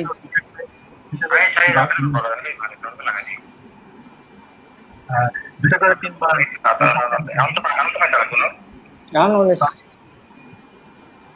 তো সুতরাং এবং ফেরিক সাইট্রেট কিন্তু appears to be right now appears to be a magic pill, যে এটা ফসফেট কমাচ্ছে, আয়রন বাড়াচ্ছে, আপনাকে একটা ওষুধ দিয়ে সো নাম্বার অফ পিলস কমে যাচ্ছে, পিল নাম্বার কমে যাচ্ছে, হ্যাঁ, পেশেন্টের কমপ্লায়েন্স ইমপ্রুভ করবে, কোনো সন্দেহ নাই। হ্যাঁ, সেজন্য এবং হোপফুলি যে আপনার কার্ডিয়াক করোনারি ক্যালসিফিকেশন কমে আসবে। কারণ আমরা কিন্তু এখন কিন্তু আপনার ওয়েস্টার্ন কান্ট্রিজে calcium as a phosphate binder use করা হয় না, ওরা সবাই ইউজ করে হচ্ছে non calcium based phosphate binder, 7-MeO অথবা ল্যান্টানা ওরা ইউজ করে, ওরা কেউ আর phosphate calcium based phosphate binder ওখানে দেয় না। তো আমরা এখনো দেই বিকজ ইট ইজ চিপ এবং এটা সহজে পাওয়া যায় এবং সস্তাও অনেক, তো সেজন্য। কিন্তু ফেরিক সাইট্রেট আমি এক্স্যাক্টলি জানি না ফেরিক সাইট্রেটের দাম কত। 25 টাকা স্যার, পার ট্যাবলেট 25 টাকা, 25 টাকা, পার ট্যাবলেট 25 টাকা, 50 টাকা করে 3 বার খেলে 25 টাকা, 25 টাকা, 25 টাকা, 25 জি স্যার। আচ্ছা 50 টাকা, কিন্তু 3 বার খেলে হলো 150 টাকা, দ্যাট ইজ কোয়াইট এক্সপেন্সিভ। তো জানি না এটা আমাদের দেশের গরিব তিনটা খেলে স্যার 75 টাকা, তিনটা খেলে 75 টাকা পার ডে, যে তিনটা খেলে 75 টাকা। তিনটা অনেকের জন্য হয়তো এফেক্টিভ হবে না আর কি। তো ভাইরাস সেভিলিমির, ভাইরাস একটু স্যার ইন্টারাপ্ট করি, ভাইরাস সেভিলিমির কিন্তু পার ট্যাবলেট 60 টাকা, এবং এর সাথে যখন সে আয়রন প্রিপারেশন নিবে তার কিন্তু কস্টিংটা আরো বেশি বেড়ে যাচ্ছে। তো ডেফিনেটলি কস্টন is a good choice rather than sevelamer. 7-MeO আপনার 3টা ট্যাবলেট কমায় দিলে কোনো লাভ হয় না। Right right. সুতরাং 7-MeO 800 7-MeO milligram, 800 milligram, 800 milligram, 800 milligram করে কমপক্ষে 3 বার দিতে হবে। রাইট, 7-MeO সেক্ষেত্রে 180 টাকা, হ্যাঁ, মানে ওই 180 টাকা প্লাস আয়রন প্রিপারেশন। আপনি চিন্তা করেন একটা আমাদের দেশের একটা গরিব মানুষের এই যে 150 টাকার যদি ফেরিক সাইট্রেট ট্যাবলেট খেতে হয়, তাহলে দ্যাট ইজ, আচ্ছা এনিওয়ে এটা হয়তো দামটা হয়তো ভবিষ্যতে কমে যেতে পারে, কিন্তু দেখুন না স্যার 75 টাকা স্যার, 75 টাকা। আচ্ছা 1 টাকা 3 বার খেলে 75 টাকা। জি স্যার। তো আচ্ছা এটা হচ্ছে ব্যাপারে ফেরিক সাইট্রেট আমার মনে হয় appears to be a good drug, এবং আমার মনে হয় যে এটা হয়তো is going to gain popularity and ferric এখন কিন্তু আপনার অনেক জায়গায় আপনার ইউএসএ তে এবং ইউকে তে ওরা ফেরিক সাইট্রেট ইউজ শুরু করে, একটা সময় ফেরিক সাইট্রেট হলো, সুতরাং আপনাকে ইনজেকশনও দিতে হচ্ছে না, আইভি আয়রনও দিতে হচ্ছে না। তবে ওরা বলছে যে নন ডায়ালাইসিস সিকিডি পেশেন্টদেরকে ferric citrate is a good drug. Dialysis পেশেন্টদের বেলায় এখনো যদিও ফেরিক সাইট্রেট দেখা গেছে যে আইভি আয়রন ইউজ কমিয়ে দিচ্ছে, তাও হয়তো ডায়ালাইসিস কোনো পেশেন্টে আইভি আয়রন লাগবে। হ্যাঁ, তো তারপরেও total ferric citrate can definitely supplement IV iron, এবং আইভি আয়রন ইউজ অনেক কমে আসবে, এবং ইসার রিকোয়ারমেন্ট হয়তো আরো কমে আসবে, ইলেকট্রোপাইসিমেটিক এজেন্টের রিকোয়ারমেন্ট কমে আসবে। So that's one good thing. এবং ফেরিক সাইট্রেট কিন্তু has gained very popularity in Western countries, এবং ওরা ferric citrate is a very popular drug in Western countries, ওরা সবাইকেই যায়, বিশেষ করে নন ডায়ালিসিস সিকিডি পেশেন্ট। তো এই কয়েকটা কথাই বলার ছিল, আর যদি কিছু জানার থাকে আমরা পরে we can come back to that. আর এই মুহূর্তে আমার মনে হয় আয়রন ডেফিসিয়েন্সি অ্যানিমিয়া সম্বন্ধে ভাষ্য বলা হয়েছে, যদি আয়রন ডেফিসিয়েন্সি অ্যানিমিয়ার অনেকগুলো মানে কারণ আসলে অনেকগুলো, মানে হেপসিডিনও একটা কারণ, প্লাস হচ্ছে ব্লাড লস, ডিক্রিজের সেল সার্ভাইভাল, অনেকগুলো কারণ আছে। হ্যাঁ, সবগুলো হয়তো আমরা ঠিক করতে পারবো না। আর আপনার করোনারি আর্টারি ক্যালসিফিকেশন নিয়ে এখনো করোনারি আর্টারি ক্যালসিফিকেশন আসলে ফসফেট রেসপন্সিবল কিনা সেটা নিয়েও একটা সন্দেহ আছে। কারণ হচ্ছে এখন বলতেছে যে FGF23 ইজ ভেরি ইম্পর্টেন্ট, কারণ FGF23 লেফট ভেন্ট্রিকুলার হাইপারট্রফি করে, সেটা কার্ডিয়াক প্রবলেম করে, এবং FGF23 also plays a role in coronary artery calcification. আর এটা হচ্ছে Klotho, deficiency of Klotho is very important. কারণ দেখা যাচ্ছে সিকিউরিটিতে যতগুলো মার্কার আছে তারপর সবার আগে কমতে শুরু করে ক্লথো। হ্যাঁ, এবং সেটা সবার আগে কমতে শুরু, ইভেন বিফোর FGF23 কমে, বিফোর ফসফেট বাড়ে, বিফোর আপনার, সুতরাং সেই জন্য ক্লথোটা আমরা কিভাবে ক্লথো ডেফিসিয়েন্সি কমব্যাট করবো সেটা আমরা জানি না। সুতরাং আমার মনে হয় না ইন ভেরি রিসেন্ট ফিউচার আপনার করোনারি ক্যালসিফিকেশনের সিনারিওটা চেঞ্জ হবে, যতগুলো ড্রাই এখন পাওয়া যাচ্ছে আর কি। Anyway, let's be hopeful. আমরা বিশ্বাস করি যে ferric sulfate will be a good drug, and we hope যে Navana Pharmaceutical will be successful with their launch of ferric sulfate drug, এবং it will be, I'm sure it will be preferred by all the clinicians, এবং I hope আমি বিশ্বাস করি সবাই ferric sulfate prefer করবে, কারণ it is মানে scientifically, logically it is better than calcium based phosphate. Thank you. Thank you. Thank you, sir. Thank you very much. Arif, আমরা কি কিছু কোশ্চেন নেবেন? কিছু কোশ্চেন কি আছে? হ্যাঁ জি স্যার, অনেক কোশ্চেন আছে স্যার। আমি অ্যাপোলজি চাইবো স্যার। আমার স্যার ইন্টারনেট লাইনের ইন্টারাপশনের জন্য স্যার বারবার আমাকে স্যার একটু ডিসকানেক্ট হয়ে যাচ্ছিলাম আর কি। যাই হোক স্যার, এখন স্যার আমরা প্রোগ্রামের তেমন স্যার লাইভ চ্যাটে সেরকম প্রশ্ন পাইনি, তাহলে স্যার আমরা কি এখন করতে পারি স্যার? যদি কোশ্চেন না থাকে তেমন তাহলে এখন আমি কো-চেয়ারম্যান মহিবুর রহমান স্যারকে, প্রফেসর মহিবুর রহমান স্যারকে সমস্ত প্রোগ্রাম সম্পর্কে কিছু মন্তব্য রাখার জন্য অনুরোধ করছি। তো অনেকক্ষণ মন্তব্য রাখলাম। আচ্ছা, মন্তব্য হচ্ছে যে both the presenters were very good, excellent. Yusuf Ansari has done an elaborate এবং nice presentation about hyperphosphatemia management, hyperphosphatemia. Sir আমি আপনাকে একটু ইন্টারাপ্ট করতে যাচ্ছিলাম, একটা কোশ্চেন এসেছে। I face some problem in daily practice. Some of my ESRD patients anemia less than 20% T-set level and high serum ferritin less than 500 with no feature of infection. What should be our approach? প্রথমত হচ্ছে যে ferritin কত? Ferritin হচ্ছে less than 500. ওকে। তো আমার মানে প্রথমত আপনি একটা সিআরপি করতে পারেন। সিআরপি করে দেখতে পারেন যে পেশেন্টের because we can use it as an inflammatory marker, inflammation কেমন আছে। যদি সিআরপি নরমাল, তাহলে আমি মনে করি সেই ক্ষেত্রে আপনি you can give IV iron দিতে পারেন, এবং you can try to raise ferritin up to 800 nanogram per ml, এবং তাতে হয়তো পেশেন্টের অ্যানিমিয়া ইমপ্রুভ করবে। এটা একটা স্ট্র্যাটেজি হতে পারে। স্যার এর সাথে কি ফেরিক সাইট্রেট ফসফন ইউজ করতে পারবে? ফেরিক সাইট্রেট ফসফন, হ্যাঁ ফেরিক সাইট্রেট ইউজ করতে পারে। আরেকটা অল্টারনেটিভ হচ্ছে যে আইভি আয়রন না দিয়ে ফেরিক সাইট্রেটে সুইচ করা। ফসফেট কথা আমি জানি না। ফসফেট নরমাল থাকলে আমরা শুধু আয়রন কমব্যাট করার জন্য, আয়রন ট্রিট করার জন্য ফেরিক সাইট্রেট ইউজ করবো কিনা, এটা নিয়ে কিন্তু এখনো তেমন কোনো রিকমেন্ডেশন নাই। কারণ ওই বেশিরভাগ ক্ষেত্রেই যেসব জায়গায় ফেরিক সাইট্রেট ইউজ করা হয়েছে স্টাডিগুলোতে সবগুলোতেই রিলেটিভলি আপনারা ভালো বলতে পারবেন, রিলেটিভলি কিন্তু ফসফেট লেভেল বাংলাদেশের পার্সপেক্টিভে মোটামুটি একটু করে বেশি থাকে বোধহয়। এইটার ব্যাপারে আমি একটু ডিফার করতে চাই। ফর সাম রিজন অর আদার আমাদের দেশে কিন্তু আমরা আমাদের সিকিউরিটি পেশেন্টদের ফসফেট লেভেল খুব বেশি পাই না। আমার মনে হয় এটা সবাই এটা এগ্রি করবে, নেফ্রোলজিস্টরা, আমাদের কিন্তু খুব বেশি আমরা খুব যে বেশি ফসফেট লেভেল আমরা হিমোডায়ালিসিস পেশেন্টদের পাই, অনেক হিমোডায়ালিসিস ফসফেট লেভেল লাগে, কিন্তু নন ডায়ালিসিস সিকিউরিটি পেশেন্টদের ফসফেট খুব বেশি পাই না। কারণ এর একটা কারণ হতে পারে ফসফেট কন্টেনিং ফুড কিন্তু মূলত হচ্ছে আপনার ফিশ, মিট, এগ, এগুলোতে আমাদের দেশে মানুষ একটু কম খায়, যার জন্য আপনার ফসফেট লেভেল খুব একটা বেশি যে আমরা পাই তা কিন্তু না। তারপরে আমরা মানে পাই একটা গুড পার্সেন্টেজ অফ পেশেন্ট, সেসব ক্ষেত্রে আমরা দিতেই পারি। কিন্তু phosphate normal iron anaemic patient, সেখানে ফেরিক সাইট্রেট দিবেন কিনা, that is a good question.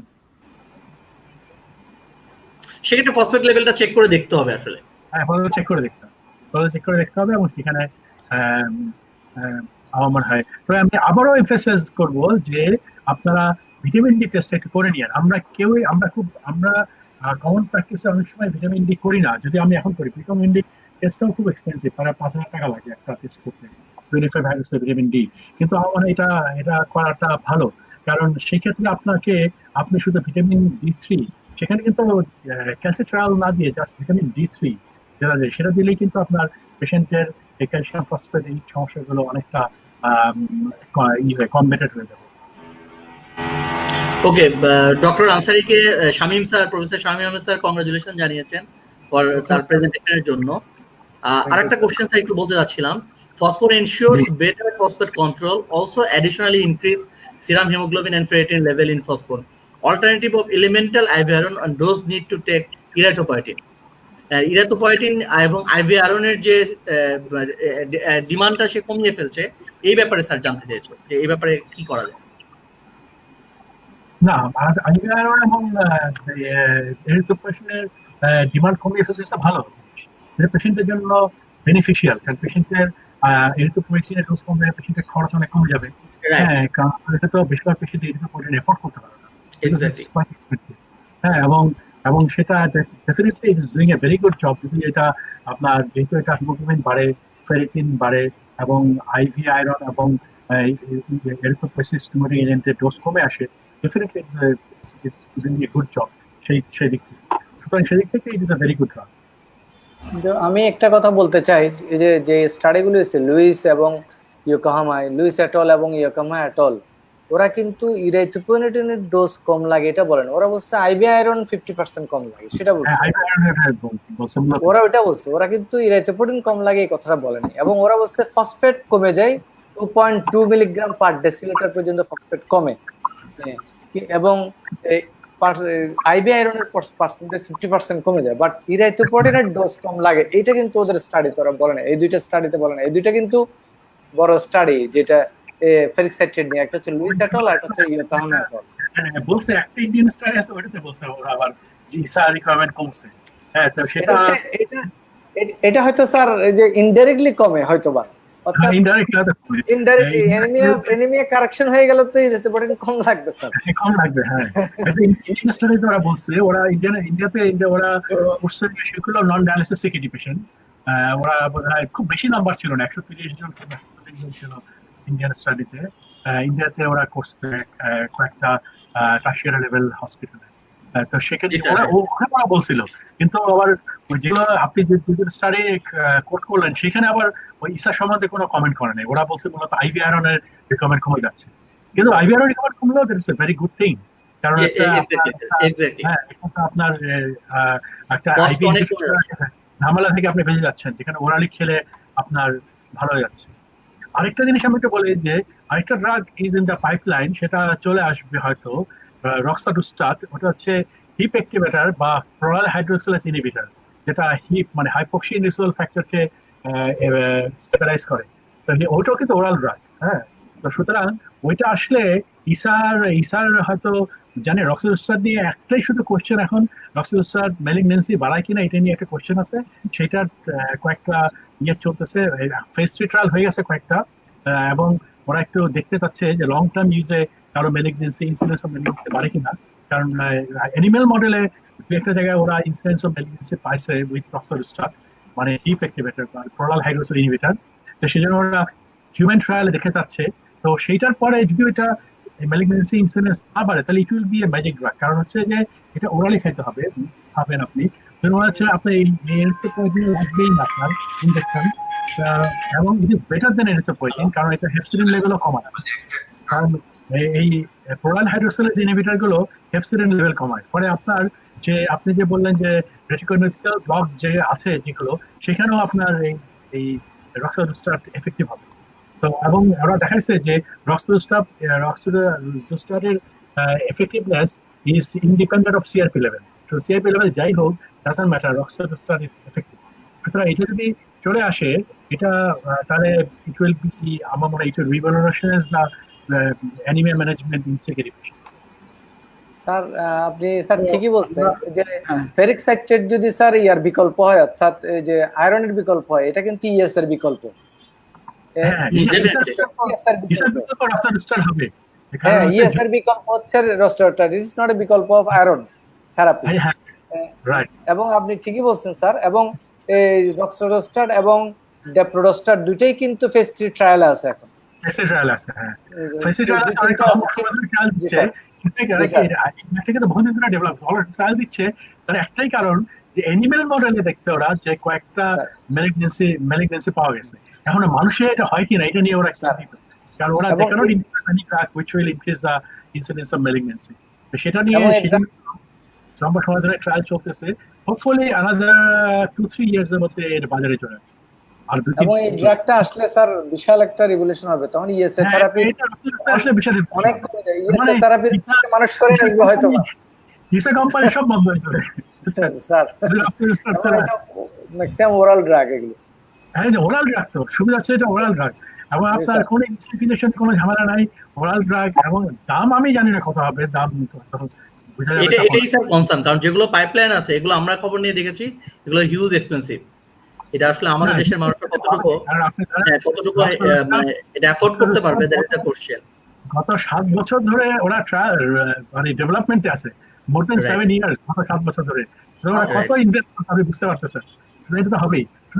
রক্সলুস্টারের এই জুস্টারের আরো কয়েকটা ব্র্যান্ড আর কি, মানে প্রায় 4-5টা কোম্পানি এখন এটা ট্রায়াল দিয়েছে। কি আগে একটু ইন্টারাপ্ট করি, আমি একটু প্রফেসর রফিকুল আলম স্যার একটু দৃষ্টি আকর্ষণ করছি। স্যার আমাদের পার্সপেক্টিভ যেহেতু ক্যালসিয়াম অ্যাসিটেটের রিলেটিভলি দামটা কম, এই জন্য বিশেষ করে যারা একটু রুরাল এরিয়াতে থাকে তারা কিন্তু খুব সহজে এটা সিকিউরিটি পেশেন্টদের দিয়ে দিচ্ছে। এই ক্ষেত্রে ফেট একটা হয় যে ভাস্কুলার ক্যালসিফিকেশন হয়, সেক্ষেত্রে কি যে আমাদের কোরাল ক্যালসিয়ামটা কি অপশন হতে পারে কিনা? Vitamin D, coral calcium, vitamin D থেকে আমাদের ক্লিনিক্যাল ডি, এটা কি অপশন হতে পারে কিনা যাদের ক্যালসিয়াম কার্বনেট? হ্যাঁ, অপশন তো হতেই পারে। তবে আমাদের যেটা সমস্যা হয় যে নেফ্রোলজি প্র্যাকটিসে আমরা যেটা দেখতে পাচ্ছি যে ক্যালসিয়ামটা আমরা most of the time scientifically আমরা দিচ্ছি না, আমরা অনেক সময় প্লেসিবোর মতো করে দিয়ে দিচ্ছি, যাতে করে আপনার ক্যালসিয়াম হাইপারক্যালসিমিয়া হচ্ছে। তারপরে আবার এই ফসফেট বাইন্ডারের ক্ষেত্রেও আমাদের কেয়ারফুল থাকা উচিত। যেমন ফেরিক সাইট্রেট যদি আমরা ফসফেট লেভেলটা এস্টিমেট না করে দিয়ে দিই, তাইলে কিন্তু অ্যাডিনামিক বোন ডিজিজ হওয়ার একটা রিস্ক রয়ে যায়। তো সেই জন্য এটা মনে হয় এটাও রেশনাল হওয়া উচিত। আর একটা কিছু দিতেই হবে এমন তো না, আমরা কিন্তু তাই করছি, মানে আমাদের রোগীদেরকে আমরা একটা কিছু দিয়েই দিচ্ছি, হয় ক্যালসিয়াম দিচ্ছি না ভিটামিন ডি দিচ্ছি। আর ভিটামিন ডির ক্ষেত্রে যেটা আমাদেরও এক কমন আমি শেয়ার করব যে বেশিরভাগ মানুষের মধ্যে আমরা এটা কম পাচ্ছি, তো সেটা হয়তো দিতে পারি। আর দিলেও আমার এক সিনিয়র কলিগ আমাকে বলছিলেন যে আপনি যদি এস্টিমেট করে না দিতে পারেন, লেভেল দেখে না দিতে পারেন, 500 মিলিগ্রামের একটা ক্যালসিয়াম ট্যাবলেট আপনি সেফলি দিতে পারেন, এতে খুব ক্ষতিও হবে না, খুব লাভও হবে না সেই ধরনের। আর ফেরিক সাইট্রেটের ব্যাপারে আমি যেটা আপনাদের আলোচনা থেকে যেটুকু শিখলাম সেটা হচ্ছে, আমার মনে হচ্ছে যদি আপনারা নাবানা থেকে একটা পোস্ট মার্কেটিং একটা সার্ভেলেন্স করতে পারতেন, যদি কিছু রিসার্চারকে ইনভলভ করে, যে এইটা আমাদের এই যে ওরাল অ্যাবজর্পশন নিয়ে কিন্তু আমাদের সেই সন্দেহ যাচ্ছে না। প্রফেসর মাসুদ ইকবাল কিন্তু রাইটলি পয়েন্ট আউট করেছেন যে এই আমাদের পেশেন্টগুলোর কিন্তু বিশেষ করে ডায়ালাইসিস পপুলেশন যেটা, সেই কোহর্ট যে যাদেরকে কিন্তু আমরা মোস্ট অফ দ্য টাইম আমরা টার্গেট করি বিভিন্ন এই ক্যালসিয়াম ফসফেট সেকেন্ডারি হাইপারপ্যারাথাইরয়েডিজম বলেন, টারশিয়ারি হাইপারপ্যারাথাইরয়েডিজম বলেন, তো ওদের কিন্তু অ্যাবজর্পশন অত ভালো হয় না। অবভিয়াসলি ওদের অ্যাবজর্পশন, ওরাল যে কোনো ড্রাগের অ্যাবজর্পশন ভালো না। যদি একটা স্টাডি করা যাইতো যে কেমন অ্যাবজর্পশন হচ্ছে এবং তাদেরকে যদি মনিটর করা যাইতো, তাইলে হয়তো এইটা আরো বেশি সাইন্টিফিক্যালি আমরা লিখতে পারতাম। প্রাইস হয়তো অত সমস্যা হয় না। আমরা দেখেছি যে আমাদের রোগীরা যখন স্পেশালিস্টরা প্রেসক্রিপশন দেন, রোগীরা মোটামুটি যেমন করে হোক তারা কষ্ট করে হলেও সেটা জোগাড় করেন এবং সেটা তারা খেয়ে থাকেন। আর একটা জিনিস আমার মনে হয় যে আমরা কথায় কথায়, আমি বাইরে যেসব জায়গায় আমার দেখার সৌভাগ্য হয়েছে, তারা কিন্তু কথায় কথায় এই যে আয়রন প্যানেল ওটা করে না, খুব এক্সপেন্সিভ এগুলো। আমাদের দেশে যে কথায় কথায় আয়রন ফেরিটিন টিএবিসি আমরা একটা গোল দাগ দিয়ে দিই বা আন্ডারলাইন করে দিই, এটা কিন্তু ইট ম্যাটার্স। যে আপনার রোগীদের যদি রেভিনিউর কথা চিন্তা করেন, তাদের টাকা পয়সার কথা যদি চিন্তা করেন, ম্যাটার্স। একটা ভালো যদি পেরিফেরাল ব্লাড ফিলিং করা যায়, একটা ভালো পেরিফেরাল ব্লাড ফিলিং কিন্তু আপনাকে হেল্প করে। যেসব রোগী রেগুলার ফলো আপে থাকে তাদেরকে আপনি আয়রন দিয়ে, maybe that is ferric citrate হতে পারে, দিয়ে আপনি দেখতে পারেন। কথায় কথায় যে আমাদের একটা প্রবণতা যে আমরা কনফারেন্সে যাওয়ার জন্য ইন্ডাস্ট্রি স্পন্সর করে, সেই জন্য আমরা খুব আগ বাড়িয়ে আপনার ইসাগুলো লিখতে থাকি। এগুলো এক্সপেন্সিভ, এগুলোতে অনেক সাইড এফেক্টও আছে। ব্লাড প্রেশার কন্ট্রোল বলেন, পটাশিয়াম হেমোস্টেসিস বলেন, তারপরে এগুলো কিন্তু অনকোজেনিক পটেনশিয়াল আছে, এগুলো তারপরে সিবিডি রিস্ক বলেন, ইসকেমিক হার্ট ডিজিজের এগুলো আছে, কিন্তু আমরা করে ফেলি। এবং ক্যালসিয়ামের ক্ষেত্রেও তাই। আমরা ক্যালসিয়াম যত চিবাপুরির মতো, আমার একজন মেডিসিন Right. আমার কলিগ যে আমাদের প্রফেসর এবিএম আব্দুল্লাহ, প্রধানমন্ত্রীর চিকিৎসক, তিনি একদিন এক আলোচনা আমাকে বললেন যে আমরা আপনাদের আর কষ্ট করে রেফারেল দিলাম না, আপনারা আসলে তো এই স্যান্ডোক্যাল রোকেলট্রল দিতেন, আমি এটা দিয়ে দিলাম। মানে এই ধরনের একটা ধারণা আমাদের সম্বন্ধে। তো কাজে একটু রেশনাল হতে পারলে ভালো, কম ইনভেস্টিগেশন করে রেশনাল হতে প্র্যাকটিস করা, যে করাটা আমাদের সিনিয়র প্রফেসররা, প্রফেসর জিম চৌধুরী এবং অন্যান্যরা, এরা কিন্তু তাই করতেন। তাদের অবজারভেশন থেকে কম ইনভেস্টিগেশন করে রোগীকে তারা কমফোর্ট দিতেন এবং রেশনাল ড্রাগ প্রেসক্রাইব করতেন। এটি কিন্তু গোল্ড মানে স্ট্যান্ডার্ড অফ প্র্যাকটিসিং, মানে যেগুলো আমাদের মতো দেশে বিশেষ করে। তো সেই ক্ষেত্রে আমি বলবো এটা ভালো একটা নতুন মলিকুল এসছে, maybe it would have been a very good one for the patient as well as for the practitioner। আমরা যারা ওষুধ লিখছি, এবং দামও আমার কাছে দামটা অতটা মনে হচ্ছে না, কিন্তু এক গ্রুপ অফ পিপল অ্যাফোর্ড করতে পারবে। আর এটা আমাদের একজন কলিগ বললেন যে হয়তো পরে দাম আরো কমে যাবে। এটা হয় সাধারণত যখন ভালোভাবে একটা ওষুধ বাজারে চলতে থাকে, তখন ম্যানুফ্যাকচারাররা এটার দাম কমিয়ে নেয়, বেনিফিটটা এগুলো দেখে বিভিন্নভাবে। তো আমার মনে হচ্ছে এটা একটা ভালো ড্রাগ হতে পারবে, বিশেষ করে প্রি ডায়ালাইসিস পপুলেশনে। ডায়ালাইসিসে কত ভালো হবে এ নিয়ে আমার একটু সন্দেহ আছে। আমি হয়তো নাবানাকে আবারও অনুরোধ করবো যে আপনারা এরকম একটা। জি স্যার, থ্যাংক ইউ স্যার। আমরা অলরেডি স্যার চিটাগাং মেডিকেল কলেজে ডাক্তার নুরুল হুদা স্যারের কাছে দেয়া আছে, কোভিড এর কারণে আমরা ট্রায়ালটা করতে পারছেন না বোধহয় স্যার। নুরুল হুদা স্যার একটু দৃষ্টি আকর্ষণ করছিলাম, স্যার যদি একটু বলতেন। আচ্ছা স্যার, আমরা আমি ওই ড্রাগটা নিয়ে প্রায় 2 বছর ধরে চিন্তা করতেছিলাম ট্রায়াল করব, ইন্ডিয়া থেকে আনতে পারিনি। পরে ওরা যখন আনলো তখন ওদেরকে বললাম, ওরা আমাদের কিছু ওষুধ দিছিল, কিন্তু কোভিড এর কারণে আমরা এটা আগাইতে পারিনি আর কি। আমাদের প্ল্যান ছিল এমনি করা, এটা কোভিড এর পরে হবে ইনশাআল্লাহ। একটা নুরুল হুদা স্যার যদি একটু ফেরিক স্যারের সম্বন্ধে দুটো বলতেন, আপনার অবজারভেশনটা কি? ফেরিক স্যার তো আসলে বেসিক্যালি আমি খুব একটা ইউজ করিনি, সেটা আমার অবজারভেশন হয়তো ছিল না বা আমরা ইউজ করে নেই।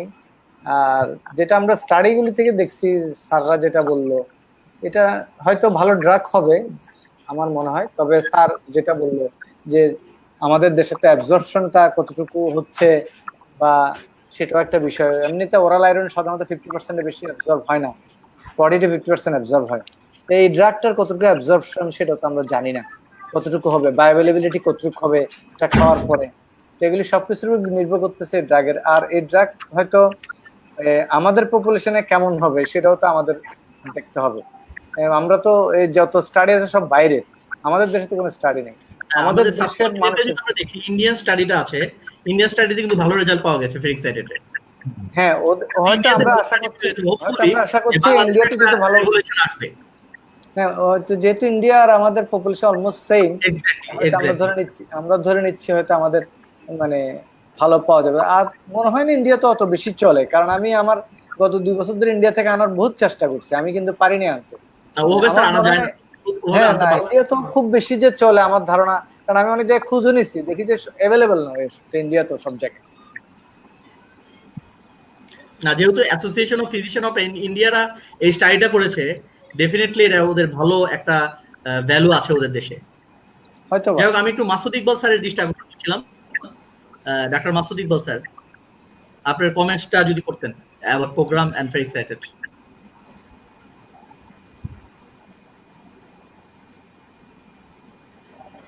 স্যার শোনা যাচ্ছে না, আপনার মিউট করা বোধহয়। আনমিউট করো। শুনতে পাচ্ছেন? স্যার আনমিউট করেন। নুরুল হুদাকে বলবো যে সে স্টাডি করতে চাচ্ছে, এটা খুবই ভালো বিষয়, কিন্তু অধিকাংশ স্টাডি গুলা নষ্ট হয়ে যায় 2টা কারণে। একটা হচ্ছে যে যাদের স্টাডি করা হবে তাদেরকে যদি study drug free full time না দেওয়া হয় এবং ইনভেস্টিগেশন গুলো ফ্রি না করা হয়, তাদের কিন্তু ড্রপ আউট হয়, খেয়ে আসে না, রেজাল্টটা একটা গোলমালের রেজাল্ট হয়ে যায়। এই জন্য আমি তাকে বলবো, যেহেতু নাভানা স্পন্সর করছে, সাইজ ছোট হলেও সবাইকে ওষুধ এবং পিল কাউন্ট করা উচিত হবে। তারা ওষুধের ঠোসাটাও ফেরত দেবে আর ফ্রি ফেরেটিন করতে হবে, এবং একটা গ্রুপ অবশ্যই রাখতে হবে যাদের সিমিলার, কিন্তু তারা কিন্তু এটা পাবে না, তারা শুধুমাত্র ক্যালসিয়াম কার্বনেট পাবে আর ওরাল আয়রন পাবে। তখনই শুধুমাত্র নামানা এটার থেকে গোল্ডেন ইনফরমেশনটা বের করতে পারবে, তখন তারা বলতে পারবে। এটা হচ্ছে নুরুল হুদা। আর বায়োঅ্যাভেলেবিলিটি স্টাডিটা নুরুল হুদার লেভেলে না, এটা হচ্ছে ফিজিওলজি বা ফার্মাকোলজি লেভেলে। বেশি লাগে না, কিন্তু 4-5 জন পেশেন্ট হলেই করা যায়। সেটা করলে দুইটা মিললে এটা গ্র্যান্ড স্টাডি হয়ে যাবে। Thank you. ইমতিয়াজ এটা একটা উদ্যোগ নেন, এটা মনে হচ্ছে it will come out as a very good track মনে হচ্ছে আমাদের। এই উদ্যোগটা নেন, নিলে পরে আমরাও হাত খুলে লিখতে পারবো। আমরা তো লিখবো ডেফিনেটলি, একটা নতুন মলিকুল আসলে আমাদেরও আগ্রহ আসে যে আমরা একটু লিখে দেখি এটা আমাদের রোগীরা বেনিফিটেড হয় কিনা, আমরাও সেটা দেখতে চাই। তো আজকে মনে হয় আমরা মোটামুটি শেষের দিকে এসে গেছি। আমরা কি এখন শেষের দিকে যাব? স্যার আমার একটা লাস্ট কোশ্চেন ছিল স্যার, মুহিব স্যারের কাছে কোশ্চেন। সেভিলিমিন বাংলাদেশে অনেকদিন ধরেই আছে, সেভিলিমিনের সাথে যদি আপনি স্যার ডিফারেন্সিয়েশন করতে চান ফেরিক স্যারের, তাহলে স্যার কি বলবেন? না, এটা তো আপনিও আপনার ইয়েতে বলেছেন, আমাদের লার্নার যারা প্যানেলিস্ট এবং সবাই বলছেন যে সেভিলিমিনের একটাই কাজ, সেটা হলো ফসফেট বাইন্ডার, কিন্তু ফেরিক সাইট্রেট তো দুটো কাজ করছে আপনার। এখন ব্যাপারটা হচ্ছে ফেরিক সাইট্রেটের জন্য একটা আইডিয়ালিস্টিক সিচুয়েশন দরকার, যেখানে ফসফেট ও বেশি আছে, আয়রনও কম আছে, অথবা আয়রন মোটামুটি নিয়ার নর্মাল আছে, ফসফেটও নিয়ার নর্মাল আছে, এগুলোতে পাওয়া যায়। কিন্তু ফসফেট যদি লোয়ার রেঞ্জে থাকে, আয়রন যদি বেশি থাকে, সেসব ক্ষেত্রে তো you must be very cautious. তবে ডেফিনেটলি সেভিলিমিনের প্রাইসের সাথে যদি আপনি তুলনা করেন, সেভিলিমিন কিন্তু এলডারলি পপুলেশনে জিআই আপসেট করে, সাবকিউট অবস্ট্রাকশন করে, অনেক সময় অনেকগুলো প্রবলেম, যেটা হয়তো এটা করবে না। সেসব ক্ষেত্রে চিন্তা করলে sevelamer seems to be little bit superior, কিন্তু ওই জিনিসটা আপনাকে ব্যালেন্স করতে হবে। ডেফিনেটলি এই প্যান্ডেমিকের কারণে আসলে এটা হয়নি আসলে, কারণ আমরাও ওয়েবিনার গুলো করছি এই কারণেই যে আমরা যেন রিচ করতে পারি সমস্ত নেফ্রোলজিস্টকে and try to share with the information among the all nephrologists in our country. আমি রিকোয়েস্ট করবো সবাইকে 1 মিনিট করে যদি একটু বলতেন। প্রথমে আমি একটু কিনোট স্পিকারের দৃষ্টি আকর্ষণ করবো ডাক্তার আনসারী, 1 মিনিট আপনার কমেন্টস করে আমরা সবার কমেন্ট শুনে আমরা শেষ করে ফেলবো ইনশাআল্লাহ। Thank you doctor Ansari. Doctor Imtiaz, thank you. Respectable chairperson sir, co-chairperson sir, expert panelist, respected moderator. সত্যি কথা বলতে যে এখানে আমার শ্রদ্ধেয় শিক্ষকবৃন্দের সামনে আমি একটা স্পিচ দিতে পেরেছি, এটা আল্লাহর কাছে শুকরিয়া। এই সুযোগে আমি জানি না কতটুকু ভালো হয়েছে না খারাপ হয়েছে, আমার কিছু পড়ালেখা হয়েছে, আমি নিজেকে কিছুটা এনরিচ করেছি এবং এইটা প্রেজেন্টেশন করার জন্য পুরান পড়া আবার পড়লাম, নতুন করে কিছু জিনিস জানলাম।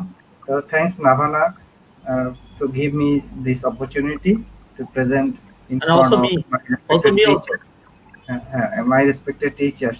Thank you all for supporting us, and অবশ্যই যারা আমাদের প্রোগ্রামটা দেখেছেন তাদেরকে অসংখ্য ধন্যবাদ। আসসালামু আলাইকুম। ডক্টর আরিফ।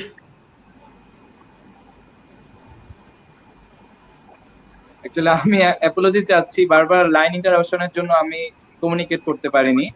যাই হোক, টোটাল ওভারঅল প্রোগ্রাম খুব ভালো হচ্ছে। আর শ্রদ্ধেয় Rafiq sir, Rafiqul Alam sir, Mohibur Rahman sir, স্যারদের উপস্থিতি প্রোগ্রামটাকে অনেক প্রাণবন্ত করেছে। সেই সাথে মাসুদ ইকবাল স্যার এবং ডক্টর মোহাম্মদ নুরুল হুদা স্যার, প্রত্যেকের উপস্থিতি অনুষ্ঠানকে বদ্ধ করেছে। আর মহিবুর রহমান স্যার এবং মোহাম্মদ রফিকুল আলম স্যার তো সরাসরি আমাদের শিক্ষক, স্যারদেরকে আবারও ধন্যবাদ জানাচ্ছি। আমরা কি অনুষ্ঠান এখন শেষ করতে পারি ফাইনাল কনক্লুশন নিয়ে? মাসুদ ইকবাল স্যার একটু যদি বলেন 1 মিনিট। আমি একটা কথাই বলবো যে আমি হাইলি স্টিমুলেটেড। আমি তাহলে মাসুদ ইকবাল। জি স্যার। হাইলি স্টিমুলেটেড যে একই সাথে ফসফেট কমানো, আয়রন বাড়ানো যায়, এটা আমার আইডিয়ার মধ্যে ছিল না। আমি হাইলি স্টিমুলেটেড এবং এই গ্রুপের পেশেন্ট পেলে আমি অ্যাপ্লাই করে দেখতে চাই। সো থ্যাঙ্কস নাভানা যে তারা রেডিনেস। প্রাইস আমি মনে করি না অত বেশি হয়তো। Right sir, very effective. Trial করে আমি দেখবো যেটা রিয়েলি কতটা হেল্প। জি স্যার, আপনি তাড়াতাড়ি প্র্যাকটিস শুরু করেন স্যার, আমরাও সেই আশায় আছি। Doctor Nurul Huda sir. ধন্যবাদ আমাকে এখানে ইনভাইট করার জন্য। আর আমি আমার শ্রদ্ধেয় শিক্ষকদের সামনে এবং বড় ভাই মাসুদ ভাই আছে এবং আমার ছোট ভাই, আমি বলতে পেরেছি, এটাই অনেক। আর আমি খুব আমি নিজেও আমার শ্রদ্ধেয় শিক্ষক রফিকুল আলম স্যার যেটা বললেন, আমি নিজেও খুব এগুলো প্র্যাকটিস করি, যে কত কম টেস্টে রোগীকে নিষ্কৃতি দেওয়া যায় এবং কত কম পয়সার ওষুধ দিয়ে নিষ্কৃতি দেওয়া যায়। সেটা যেটা আমরা আমাদের স্যার যে বললেন, নুর ইসলাম স্যার, জাতীয় অধ্যাপক নুর ইসলাম স্যার, এসজিএম চৌধুরী স্যারকে আমরা পেয়েছি যদিও শেষ জীবনে একটু করে, তো ওনারাও কিন্তু এই কাজটা করতেন। তা আমিও সেটা, আমরাও চেষ্টা করি, হয়তো বা সবসময় পারি কিনা জানি না, কিন্তু করি। তা আমরাও ধরেন একটা আয়রন ডেফিসিয়েন্সি, আমরা যদি অ্যানিমিয়া ইভালুয়েট করি, শুধু একটা সিবিসি, যদি এমসিবি কম পায়, একটা ফেরিটিন, বাস শেষ, আর কিচ্ছু করি না। আর সেরকম এখানেও আমরা ক্যালসিয়াম ফসফেট পিটিএইচ সব টেস্ট একসাথে করি না, হয়তো ক্যালসিয়াম ফসফেট করি, মাঝে মাঝে পিটিএইচ করি, করে আমরা একটা সিদ্ধান্ত নিয়ে ফেলি রোগীর কন্ডিশন দেখে, এবং যত কম দামি ওষুধ দিয়ে আমরা পারি, যতদিন পারি আমরা ইএসএ না দিয়ে চেষ্টা করি। তো আমার একটু অনুরোধ থাকবে আপনাদের প্রতি, যেহেতু আমরা চেষ্টা করি কম পয়সায় টেস্ট, এবং আরেকটা জিনিস, টেস্টের অ্যাকুরেসি। একটা টেস্ট করার সময় আমাকে চিন্তা করতে হবে টেস্টটা কোন সময় করলে, কিভাবে করলে অ্যাকুরেট আসবে। যেমন ফাস্টিং অবস্থায় করলে সেটা অ্যাকুরেট আসবে, আর যদি আয়রন করতে চাই আমাকে একদিন আয়রন বন্ধ রেখে করতে হবে। এরকম এই জিনিসগুলো, প্রত্যেকটা টেস্টের কিছু অ্যাকুরেসি আছে, যেমন খালি পেটে করলে ভালো হবে না, ভরা পেটে, বা ওই টেস্টের জন্য কি করা লাগবে, এই জিনিসটা যেন একটা টেস্ট করা ভালো। যেহেতু আমি রোগীর পয়সা খরচ করতেছি। আর আমার লাস্টলি আমার একটা অনুরোধ থাকবে, সেটা হচ্ছে আপনারা যদি 25 টাকার জায়গায় আরো কমাতে পারেন, তাহলে মানে আমাদের রোগীরাও উপকৃত হবে, আমরাও বোধহয় ওষুধটা এক ঢিলে 2 পাখি মারতে পারবো, অর্থাৎ অ্যানিমিয়াও কারেকশন করতে পারবো, ফসফেটও কারেকশন করতে পারবো। এটা স্যার একদম মিনিমাম লেভেলের, মানে এইটাকে র মেটেরিয়াল সোর্স আদার কস্টিং রেখে এই প্রাইসটাকে করা হয়েছে, ভেরি মিনিমাম। তো thank you very much sir for your comments. আমি স্যার লাস্ট ডাক্তার মহিবুর রহমান স্যারকে বলছি, এরপর আমি বলে রফিক স্যার বলে আমরা শেষ করে ফেলবো। Mohibur Rahman sir. Thanks to Navana Pharmaceutical and thanks to Dr. Imtiaz for arranging such a nice webinar. It was very informative and very useful. We wish good luck for FOSCON. I also want to thank Professor Mohammad Rafiq Alam, President of Bangladesh Association, for his dynamic leadership, and all the panelists, Professor Dr. Masood Iqbal, Dr. Nurul Huda, and the presenter Dr. Yusha Ansari and Dr. Imtiaz, and the moderator Dr. Arif. Everyone has participated very actively and very enthusiastically. এবং আমরা বিশ্বাস করি যে ইনশাল্লাহ ফসফন will become popular in Bangladesh. তবে এই আইডিয়াটা আসলে খুবই ভালো, আপনারা একটা পোস্ট মার্কেটিং একটা সার্ভে কিংবা একটা করে করলে। জি স্যার, আমি একটু ইন্টারাপ্ট করি, আমি অলরেডি চিটাগাং মেডিকেল কলেজে দিয়ে রেখেছি, চিটাগাং মেডিকেল কলেজের নুরুল হুদা স্যার করবে, অলরেডি হারুনুর রশিদ স্যারের সাথে কথা হয়েছে, কিডনি ফাউন্ডেশনে অলরেডি নিগদুতে কথা হয়েছে, আমরা ট্রাই করছি sir.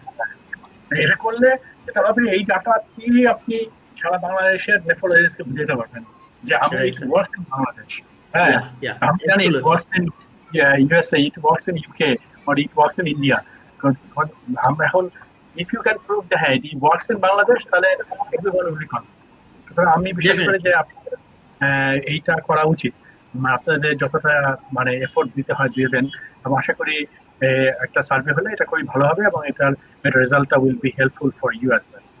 So thanks everyone, thank you everyone for their time and for their participation.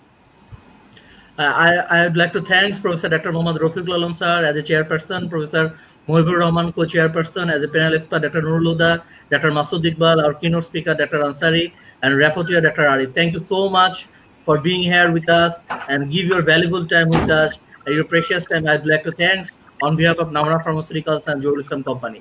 We do believe FOSCON is a gold standard treatment option for CKD management in coming days, and we hope that your help always with Navana Pharmaceuticals and FOSCON. Thank you very much for giving your valuable time. Thank you so much. Now I'd like to request Professor Rafiqul Alam sir for his concluding speech.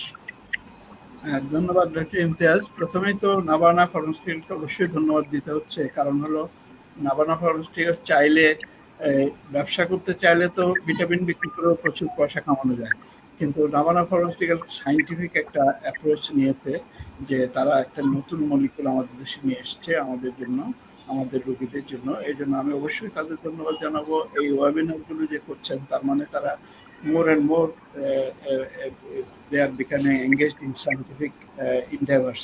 এটা খুবই ভালো। তো আমি এটা নাবানা অনেক বড় বড় pharmaceuticals কিন্তু এই কাজগুলো করে না, সেই জন্য আমি তাদেরকে বিশেষভাবে ধন্যবাদ দেব। আমার অন্য কলিগদের মতো আমিও ফসকনের সাফল্য কামনা করব এই দেশে, এবং আমরা যে সাজেশনগুলো দিয়েছি আশা করি আপনারা সেগুলো নেবেন। ইনশাআল্লাহ স্যার। স্পিকারদের সম্বন্ধে তো অবশ্যই আমাদের ইমতিয়াজ তো খুব ঝরঝরে প্রেজেন্টেশন স্লাইডগুলো খুব সুন্দরভাবে বলছে। আমার গতবারও ভালো লেগেছিল, এবারও ভালো লেগেছে। আর ইউসার সম্বন্ধে আমি বলবো, I can tell you very frankly যে আমাকে দিলে আমি তোমার চেয়ে ভালো বলতাম না, তুমি অনেক ভালো বলছো, অনেক সুন্দর। আমি শিওর থাকো যে আমাকে দিলে আমি এরকম ভালো বলতে পারতাম না, অনেক সুন্দর বলছো। And we have learn lot of things. Professor Mohiur রহমানকে অনেক ধন্যবাদ, অনেক কিছু শিখলাম।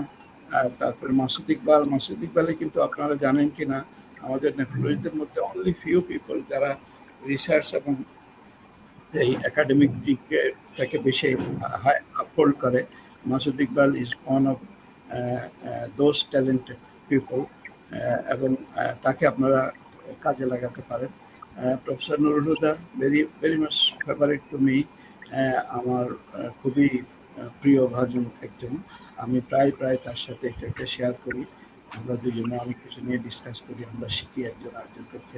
আরিফ ইন্টারনেট থেকে কানেকশনের মাঝে মাঝে সরে গেল, but it very nice in moderation and very nicely E conducted this session. আমরা যারা আমাদের ভিউয়ার ছিল, যারা লিসেনার ছিল, তাদের প্রতি কৃতজ্ঞতা জানাবো যে ওয়েবিনারের এই অত্যাচার যে তারা এতক্ষণ সহ্য করেছেন। আমরা এখন ওয়েবিনারের অত্যাচারে অনেকে এখন ঘর থেকে পালায় যাওয়ার উপক্রম, তার মধ্যে তারা যে আমাদের এইগুলো সহ্য করেছেন এতক্ষণ, সেজন্য তাদের প্রতি অনেক অনেক ধন্যবাদ।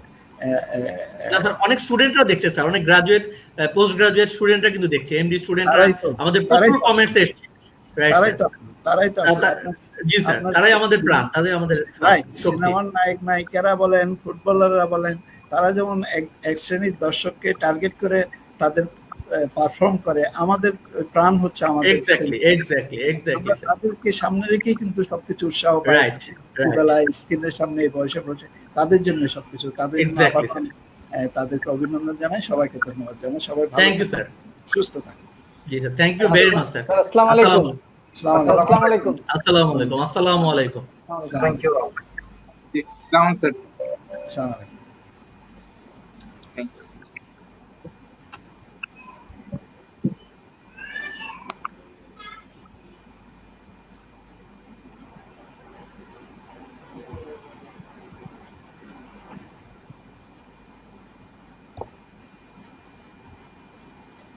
You are watching Raj TV, Jagorone, Bangladesh. Please subscribe our channel.